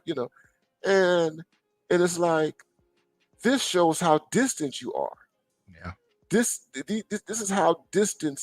It kind of remember that classic Kevin Samuels exchange that he had with that young woman that damn near broke him. Remember that Oh yeah. exchange Oh yeah. where this young woman said that black women don't need black men, Yep. and that black women are better than them, and that they have businesses and they have all these things, and And she why just would went we need to on and you? on and on and on, and you haven't done anything for us, blah blah blah blah blah blah blah.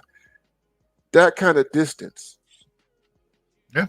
you can't argue with that. You can't getting to know that worldview and what generates it.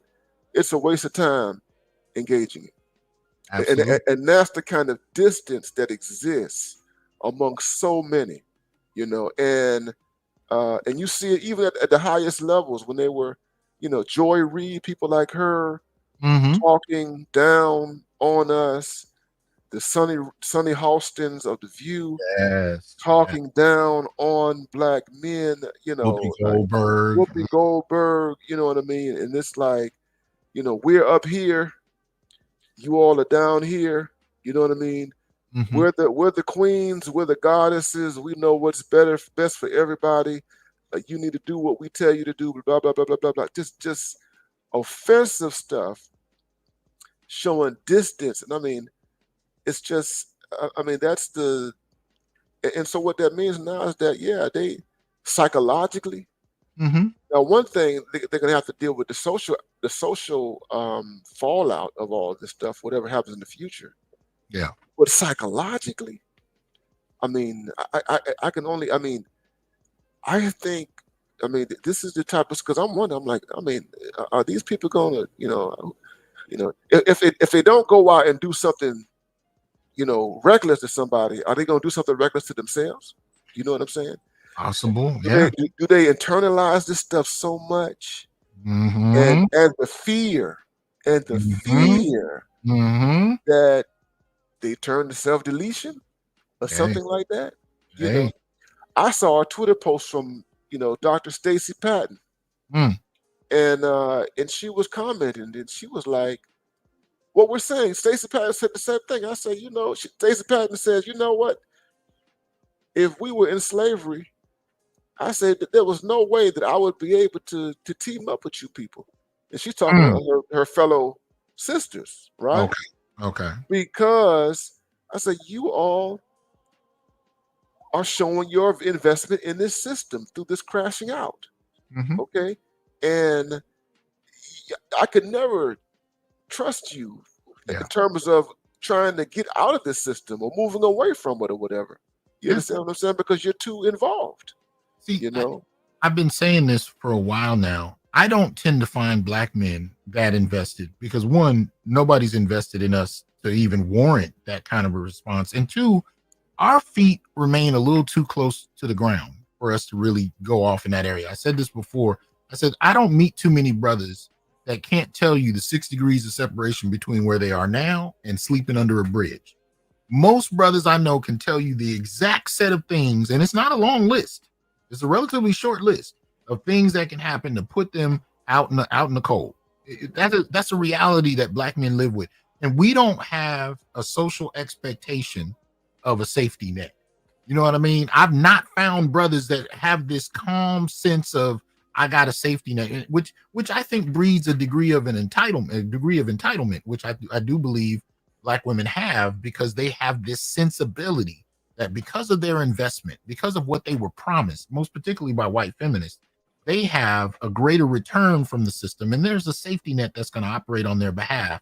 And it could be welfare, what it depends on the class level we're talking about. But Mhm. black men don't tend to find that. Even when I meet brothers who are entrepreneurs and are doing well, brothers who are presidents of banks and I've met presidents of universities, I still find when you sit down and really talk to these brothers, there is a sense that this shit can all go tomorrow. There is Tomorrow. so deep comfort that I find brothers have with this feeling that nothing can touch them and they're good. I don't find brothers like that most of the time. I don't feel that. You know what I mean? And we don't know. We're professors or whatever, and we do what we Mhm. do and all that kind of stuff. I don't feel that. You know what I mean? And I don't. I've never felt this sense that if I fall, something gonna pick me up or whatever. Right, You know what I right, mean? And right. because our existence is precarious. We have a Mhm. precarious existence Mhm. as black men, regardless of your class station. Right. Okay. And I remember I got a good friend. I told you, one of my good friends who I see when I'm in Kenya. He's a professor here. I'm not gonna say his name, but works at an elite school, and he was talking about this black philosopher who's now retired. And if I Mm. say his name, a lot of people would know who he is. Very influential Mhm. scholar. Tommy would know him. Okay. Yeah.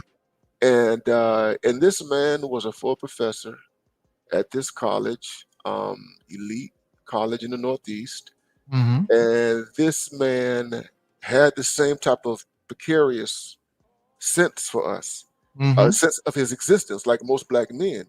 And Mhm. it was so deep that this man never stopped writing and being Yes. productive and Yes. working. Yes. Okay. He was always working.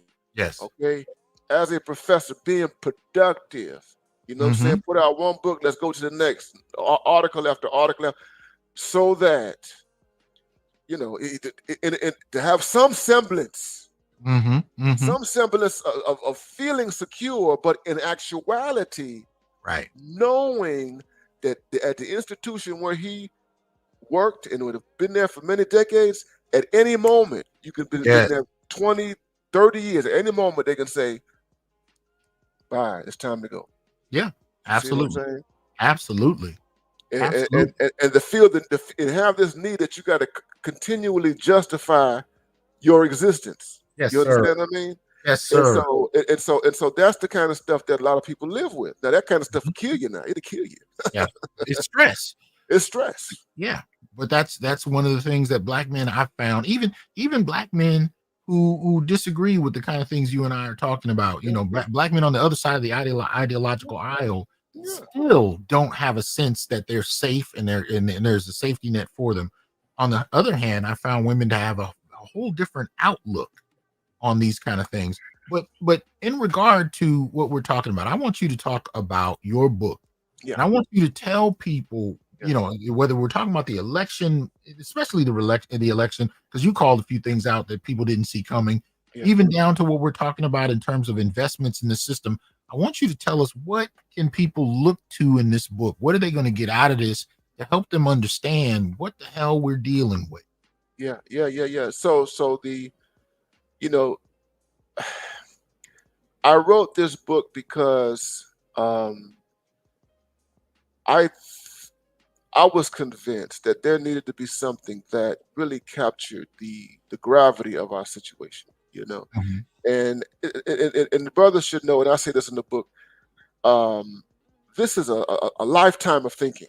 Okay, Mm-hmm. so it took a little over 4 years to write the book or whatever. I thought about it. The title, I conceived the title in 2012, in the aftermath of Trayvon Martin being murdered and everything like that. Mm-hmm. Um, but all the issues there in the book, I've been thinking about this stuff since I was 18 years old. Okay. Yeah. And I say this explicitly in the book, that this is not just some stuff I would just came up with overnight or whatever. You know what I mean? This is decades of thinking. Okay.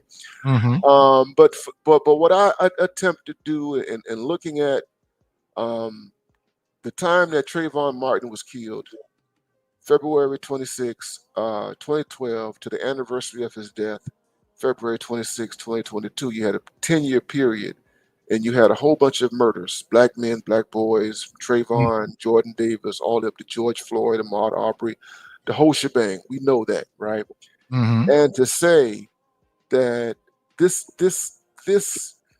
spoke to a fundamental, deep problem in the United States that so many have deliberately ignored and avoided.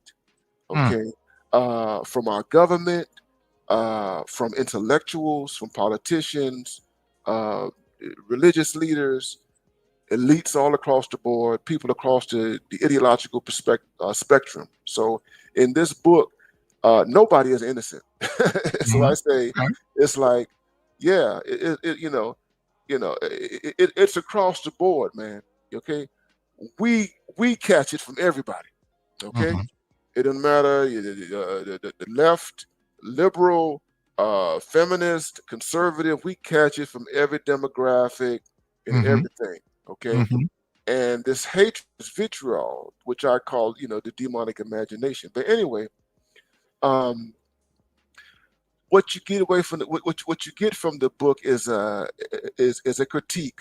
I criticize, like I've done on my channel, all of the forces that have been arrayed against black men and boys in the United States. I criticize intersectionality. I Mm-hmm. criticize the Democratic Party. I criticize liberalism. Okay, I say stuff about conservatism as well. Okay, but I criticize the institutions and the processes. I talk about the prison industrial complex and everything like that.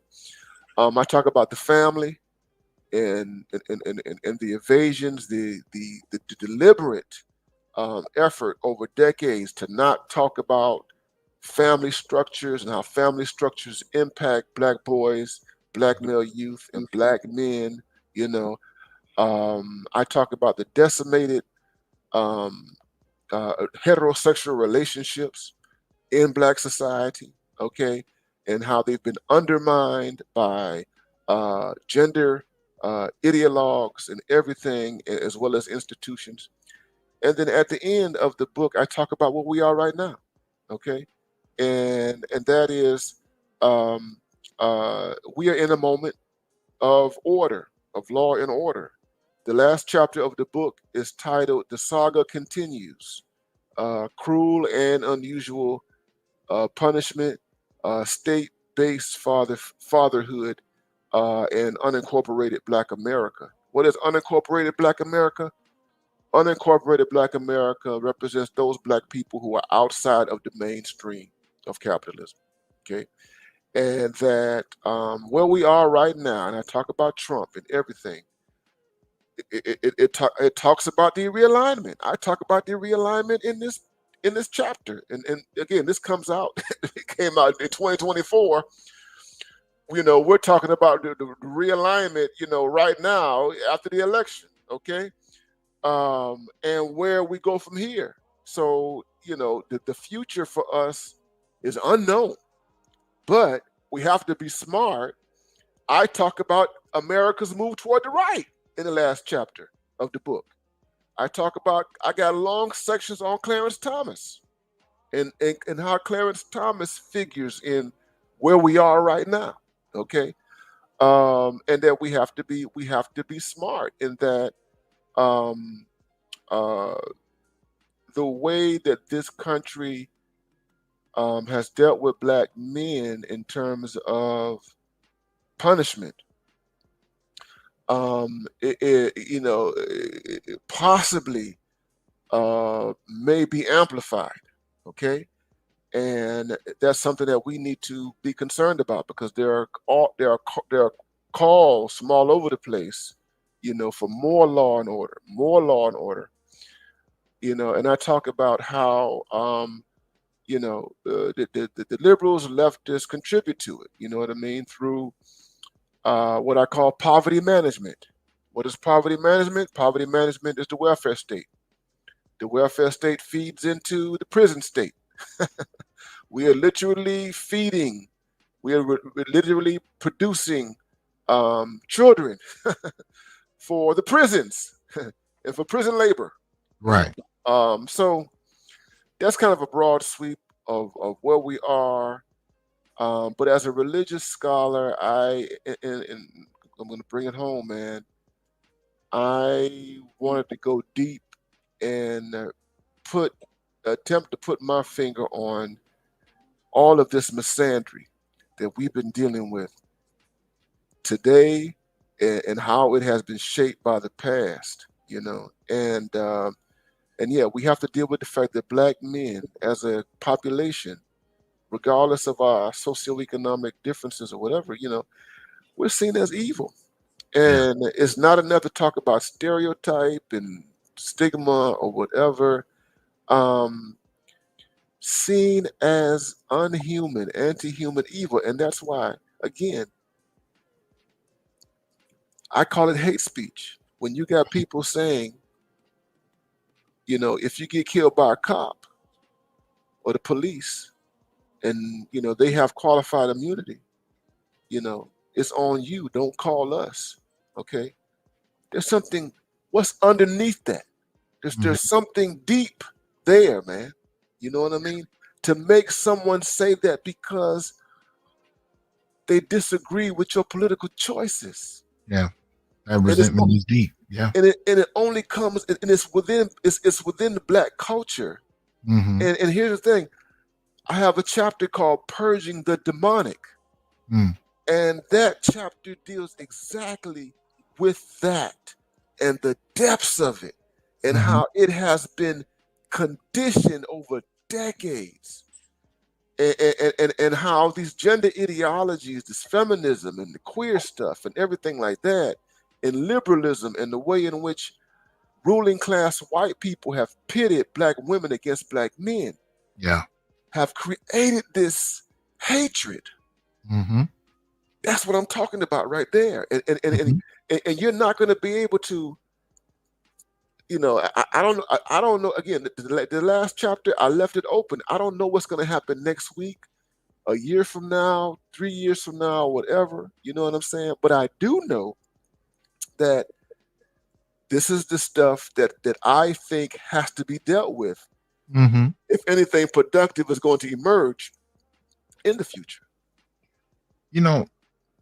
I now have hopes that I didn't have years ago that directly are a result of your work with BMI. And so when I look at this current political moment, what a lot of people see is everything from confusion to black men ruined it for us. That's what they see. What I see is a demographic that is primed to stand on its own and to negotiate its political interests with whomever is willing to sit at the table for our votes.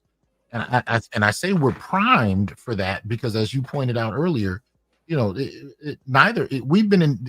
each party has been indifferent to us. Each entity, has been fairly indifferent to us. Now, they're not indifferent when it comes to our votes every 4 years. You saw how Kamala responded by trying to put out their little agenda. You can see at some point, the votes that black men bring to bear are useful, but but we've not really pressed anybody to earn them. And I Mhm. think Black women are so invested in the Democratic Party, they're not willing to test that arrangement. Black men, however, I think are primed to do it. We're already in a situation where we're fairly used to being ignored, but that doesn't mean you can't be a strategic piece on the chessboard where you use your votes strategically based on who you get to sit down with you. So I think when you start talking about Black male independence, what you've opened up with that Mhm. is a way of thinking that I don't think that Black men have taken as seriously as we should until you did. And so now Mhm. when I look at the current political scheme, I'm like, Mhm. there's actually opportunity here. Mhm. But we've never thought BMI prior to that. We've really not Mhm. thought about it in any deep way Mhm. because we were operating, in my humble opinion, on a 1970s, and I've said this Oh before, man. 1970s notion of Blackness. Oh man. You know what I mean? Where we continue to talk, we continue to foreground the needs of the community. Black women are focusing on themselves. Yep. And Yep. so as we start to really reflect on the changes that have taken place since the 70s to now, I think where you end up is BMI. Mhm. Mhm. Mhm. Yeah. Yeah. And they focus on themselves as they pretend to be interested in the Yes. community. See, Yes. that's the Yes. clincher right there. Yes. Yes. That they hide behind community, Yeah. as a way to put these push their own self-interest that run against the very concept of community. You know what I mean? But yeah, and so yeah, BMI, and I wanted to say this. Uh, Pick it up back of what I said my last comment. So the last chapter in the book, the title is "Shut Up and Dribble." Right? That's the last chapter. That's the last concluding. Yeah. That's the conclusion. Shut up and dribble. Yes, sir. Yes, sir. And basically, when you and it's a short read. It's only a couple of pages. And basically, I talk about Laura Ingraham and what she said. She said these things. She said this to LeBron James when he was, protesting stuff, Jamir Rice and everything like that. Mm, But basically, in the final words of the book, I said deliberately, I said, we have been asked to be sir. silent, to be Yes, sir. silent. Yes, sir. We have been censored, Yep. suppressed, Yep. and all of that. And I said, this is no longer tenable. This is no longer sustainable. Yeah. And that this book that I wrote um, was intended to shake up this demand Yep. that we shut up and just dribble Yes, sir. and do as we are told. Mhm. Okay, Mhm. to live up to somebody else's expectation of what they think we should be or what have you. You know what I Right. mean? And so yeah. And the thing about BMI, and it's in the spirit of BMI, I mentioned you. I put your name is in there, Tommy's in there, and everything, and Black Male Studies and all that kind of stuff.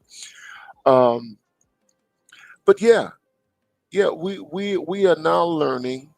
And again, that's why when I talked about, and I said this prior to the election in my video prior to the election, there were three groups of men that I was looking at in particular, and that was the black men who plan on staying on the couch, Yep. the black men who vote third party, and the Trump voters. Okay, and that's a significant portion. I mean, again, you said how many black men didn't vote? I Mhm. mean, About think over about it. 2 million. Well, Black people, there's over 2 million Yeah. fewer that voted. So I don't have the numbers on men though. We have to find out if hopefully if that information becomes available anytime soon. You know what I mean? But just think about it. We can assume that it includes black men. Yeah. Okay, Yeah. and that's voting with your feet. Yes, Okay, sir. it's still for me. I like the language of protest vote. For me, it's still a protest vote. Okay, Mhm. Mhm. and if it's a vote for anything, if I were to take all these people, all these the couch sitters, the non-voters, the third party people, and the Trump people, I put them all under BMI. I put all of them. Mm. I Mm. classify them under BMI. Okay. Okay, because we are doing what's best for our our interests and what have you. You know what I Right. mean? And yeah, and so we have a unique perspective. You know, people. There was this recognition, that these black men are in a position that they're looking like wild cards right now. They're Mm-hmm. wild cards, and the reality is that even as we go forward, we're still wild cards. We're still wild. The black male population is a wild card. We still remain the canaries in the coal mine. You Yes. understand? Which Yes. and that gives you significant. Once you understand that, once more men understand that, you know how much leverage that you get. You know what I'm And saying? When you I, understand that. that's brilliant. And I think that's exactly what black men are saying politically to black women. It would be more advantageous if the black community were wild cards. Yeah. But since they're wedded to that structure so deeply, to the Hmm. point where you have women calling for the deaths of black men. So Oh just my like you God. said in 2020, you got a mother cussing out her son for not voting for Biden. Now you got women telling other women how to strategize murdering Hmm. your husband or your boyfriend because he didn't vote for Kamala. When you Hmm. get to that level, the split becomes somewhat inevitable. But your point about being a wild card is I think it's far more strategically useful than to Hmm. continue doing what we've been doing. Hmm. Yeah, And and come to that more quickly than others because, like I said, our feet are closer to the ground. that all of our feet are close to the ground, man. You know what I mean? And yeah, and so black men need to really recognize that. And yeah, and like I said, yeah, I included the Trumpers too. You know what I mean? And because we are going against this grain of what we have inherited and everything, Mhm. and it's just a good thing. Think about this, and here's the thing: this wild card status that we have when we operate within it, it has an inadvertent positive effect on the people who despise us. Mhm. That is, I go back to this. So those black men, all those black men who have voted consistently for Democrats, they didn't have any real voice until recently. Yes. So you think about the DL Hughley, you think about that black male summit they had on BET, Oh and God. and all these other black male meetings, sponsored by Democrats, right? The Democratic Party. Mm. I'm like, we forced them to do that. Mm. The black male wild card forced them Yeah. to do that. Yeah. They wouldn't have done that on their own. Yeah. Even though what they gave us was nonsense, right? But they Mhm. would not have done that. Yeah. They would not have done that. It wouldn't have forced. I got, who's name? Jamel Hill. I mentioned this Mhm. a couple of weeks ago. Now she's doing videos on, black male, black men voters and especially Republicans and all that. She wasn't thinking about talking about no black men Mhm. politically until the wild cards began doing their thing. Yeah. Okay. And so we are forcing them Right. to deal with us and to deal with the difference and everything. And it has an inadvertent positive effect on them because it gives now it's giving them permission to talk about stuff. It's kind of like black male studies, like what Tommy Curry did, what you've done, and whatever I've done. You know Mhm. how many people are so scared? How Yeah. many academics over the years Yep. so scared of talking about black men and black masculinity the way in which we talk about it? Yep.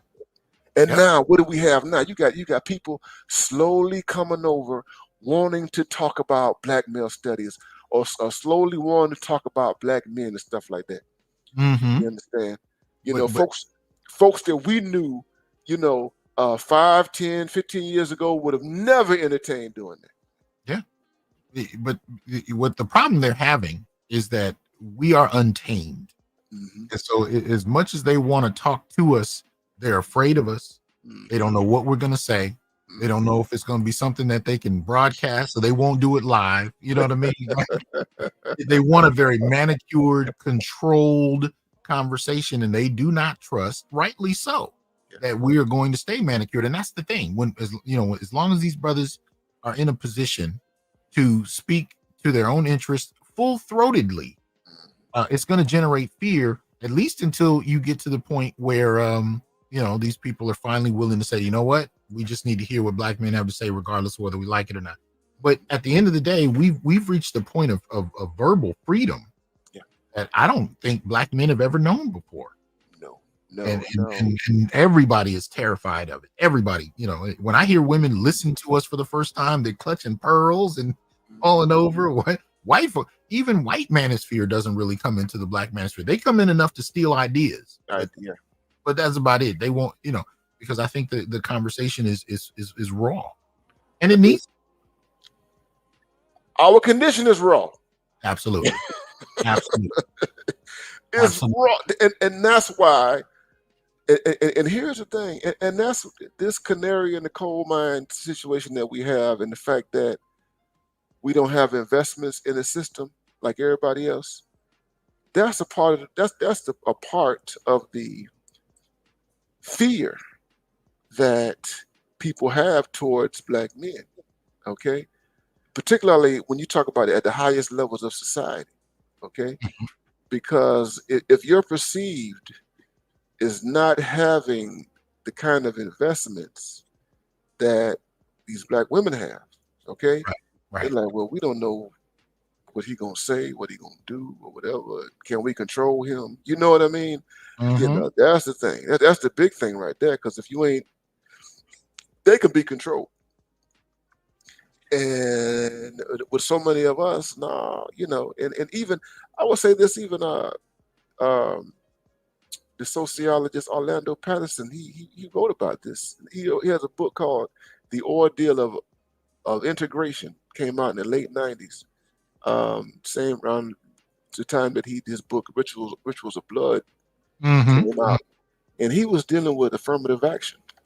Okay. And he has a chapter on affirmative action where he deliberately says that, he says that white people operate on self-interest when it comes down to affirmative action. Yes. Because they don't want certain type of black people in their spaces. Yep. No, go ahead. No, they don't want certain, and he didn't come out and say men. Well, when you read it closely, I know who you're talking about. You don't want too many black men here. Right. Because masculinity, manhood in its rawest, it means some type of independence. Yeah. And it means that you begin to rethink stuff. You just don't play along to play along or whatever. You know what I mean? So it's ensured that our numbers are small. They do, and especially when it comes to both affirmative action and DEI, they don't want black men to get hold of it, but they themselves are quick to absorb it. White women made themselves a minority, took the lion's share of affirmative action resources. And when you look at, I just mentioned this in the interview I did with Tommy the other day. When you look at the primary group that serves as DEI representatives in these companies, it's overwhelmingly white women. You know what I mean? So they're the first ones there to absorb any resources that are targeted at us. And at the end of the day, black women end up with double minority status usually. Like they get to be women and black, so they get to absorb some of those resources.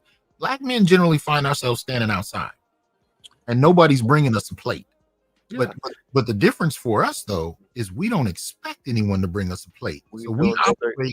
We operate with BMI even when we don't realize it. Now it's a whole nother level to take BMI consciously and begin to strategize. But because of circumstances, we already kind of operate that way because nobody really invests and we don't wait for them to. We like I said, we don't plan on a safety net. We don't imagine one because there's never been one.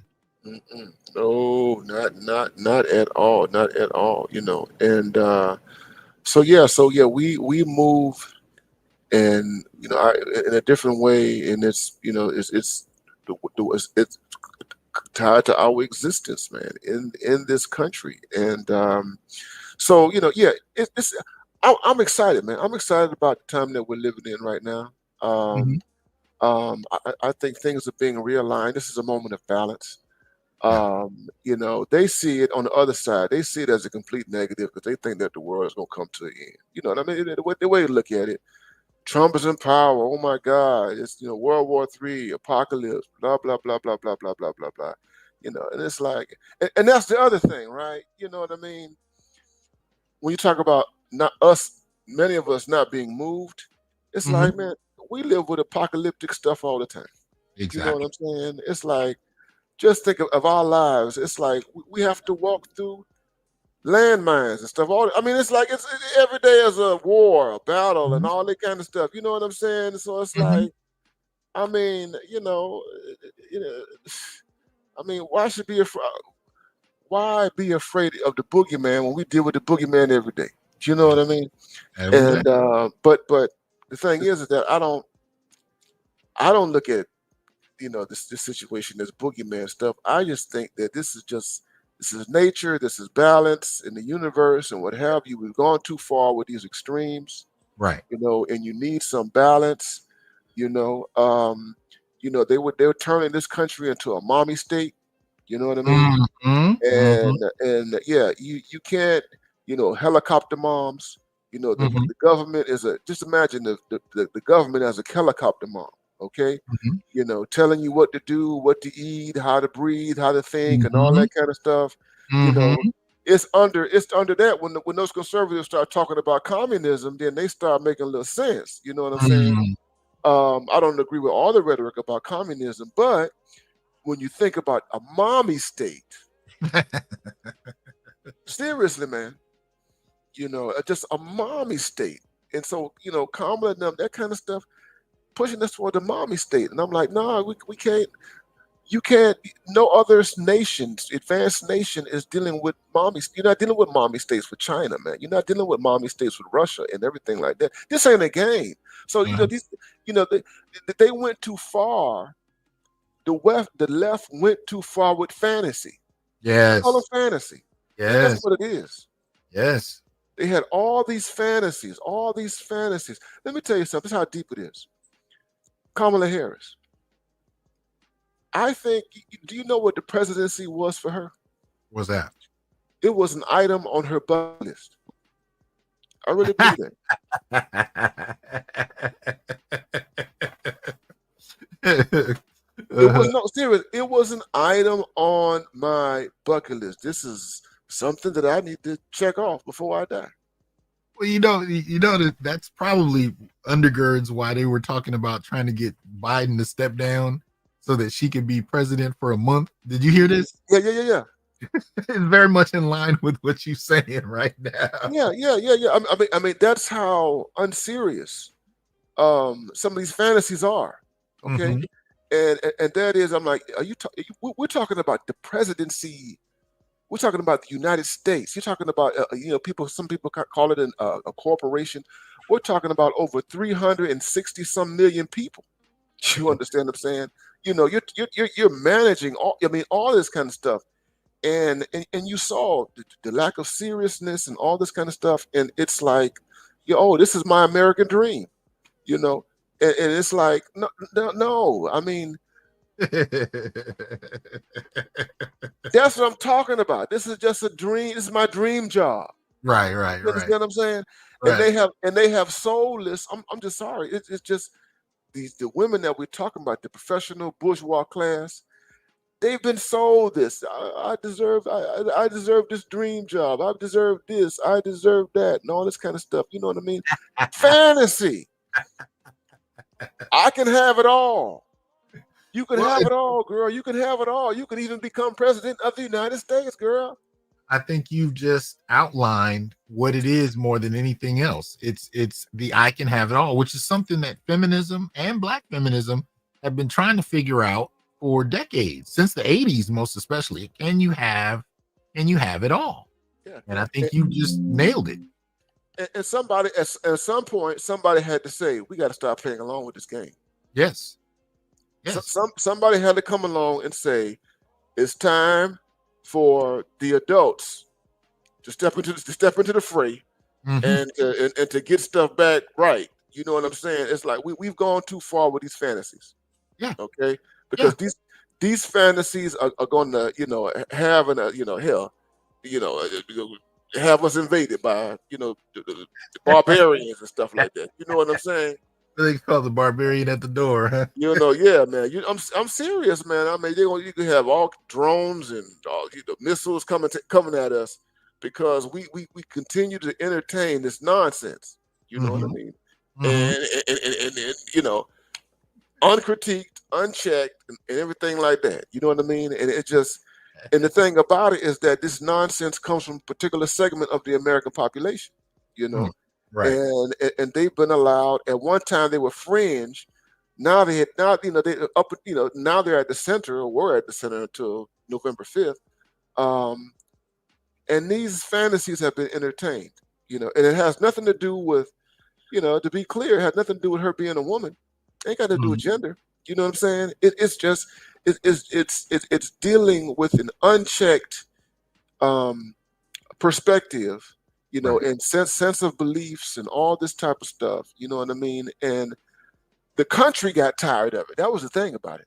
Oh yeah. That it wasn't just a Trump win. Okay. Right.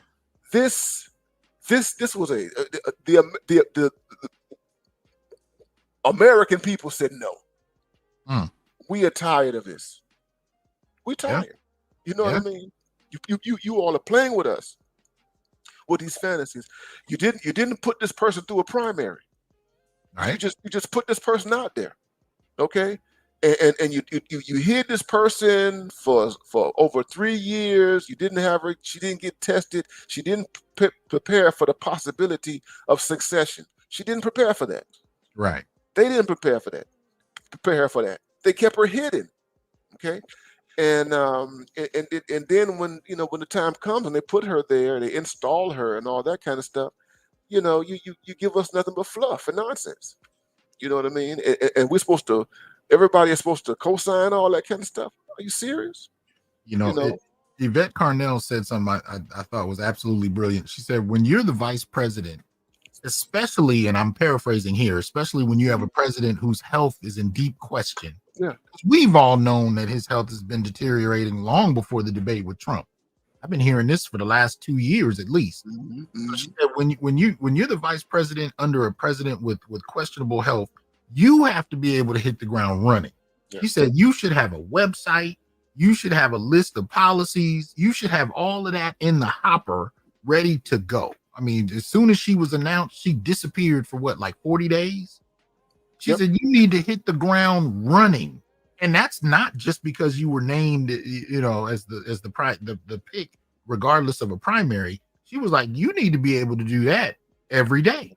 Like just roll. You need to be ready to roll. Because I mean, realistically, Biden could die at any moment. I mean, we all could, but especially Biden. So she was like, you need to be ready to go. And the degree to which you weren't already had bothered her. And I was on the floor rolling. I was on the floor when she said it because it was so on point. You need to be able to hit the ground running. So, and that's an indictment of that entire party. That's the thing. That's an indictment. You know what I'm saying? And they failed her. I say that she was set up to fail, and she did fail. She failed miserably. Because they didn't prepare her, for that. And everything about her, and that's a whole different conversation. Everything about her screams being set up for failure, and she wasn't ready at all. And it goes back to 2020 and everything like that. It's just a tragedy. People are scholars are gonna talk about those last 3 months for a long time, man. You know what I mean? Well, if she was set up for failure, we were set up to take the blame the moment she was picked. That's it, and that's the reality. But look, man, I am more than grateful that you. Oh man, pleasure's all mine, brother. I think you got a lot of people that needed their Dr. Neal fix. We needed to hear that, Professor. So you can't be leaving people starving like this, man. No, I'm not gonna do it, man. I appreciate this, man. And tell the brothers I'll be back. I'm slowly and gradually coming back into the mix and everything. We do it, some of us. Hey, I'm a black man like you guys, and we gotta be smart in how we do our thing, man. You know what I mean? So Chestnut checkers. yeah, it's chestnut checkers, and hey, if they shoot at the president, the now president Donald Trump, you imagine what they do to us, and we know what they do to us. You know what I'm saying? So Real talk. it is what it is, man. But I appreciate, man, this conversation. I love it, man. The work that you've put in all these years, man, is just invaluable, man. And I got you. You guys need to know. I put Dr. J is in my book. I dedicated. He's one of the people whom I dedicated my book to. Tommy Curry is in there too. I dedicated my book to Black male studies.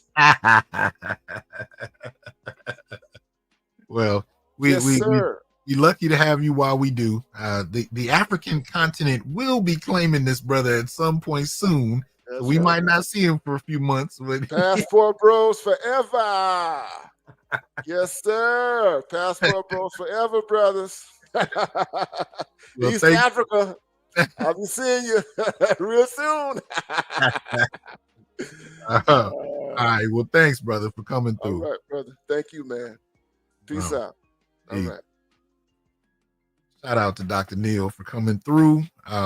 Hopefully y'all got something out of that. If you have some questions, you have some observations, I look forward to reading through the comment section and hear what you guys got to say. But I wanted to kind of do this series on choice Black men that I respect. I wanted to hear their thoughts. I wanted to hear, especially in regard to this election and what else may be going on.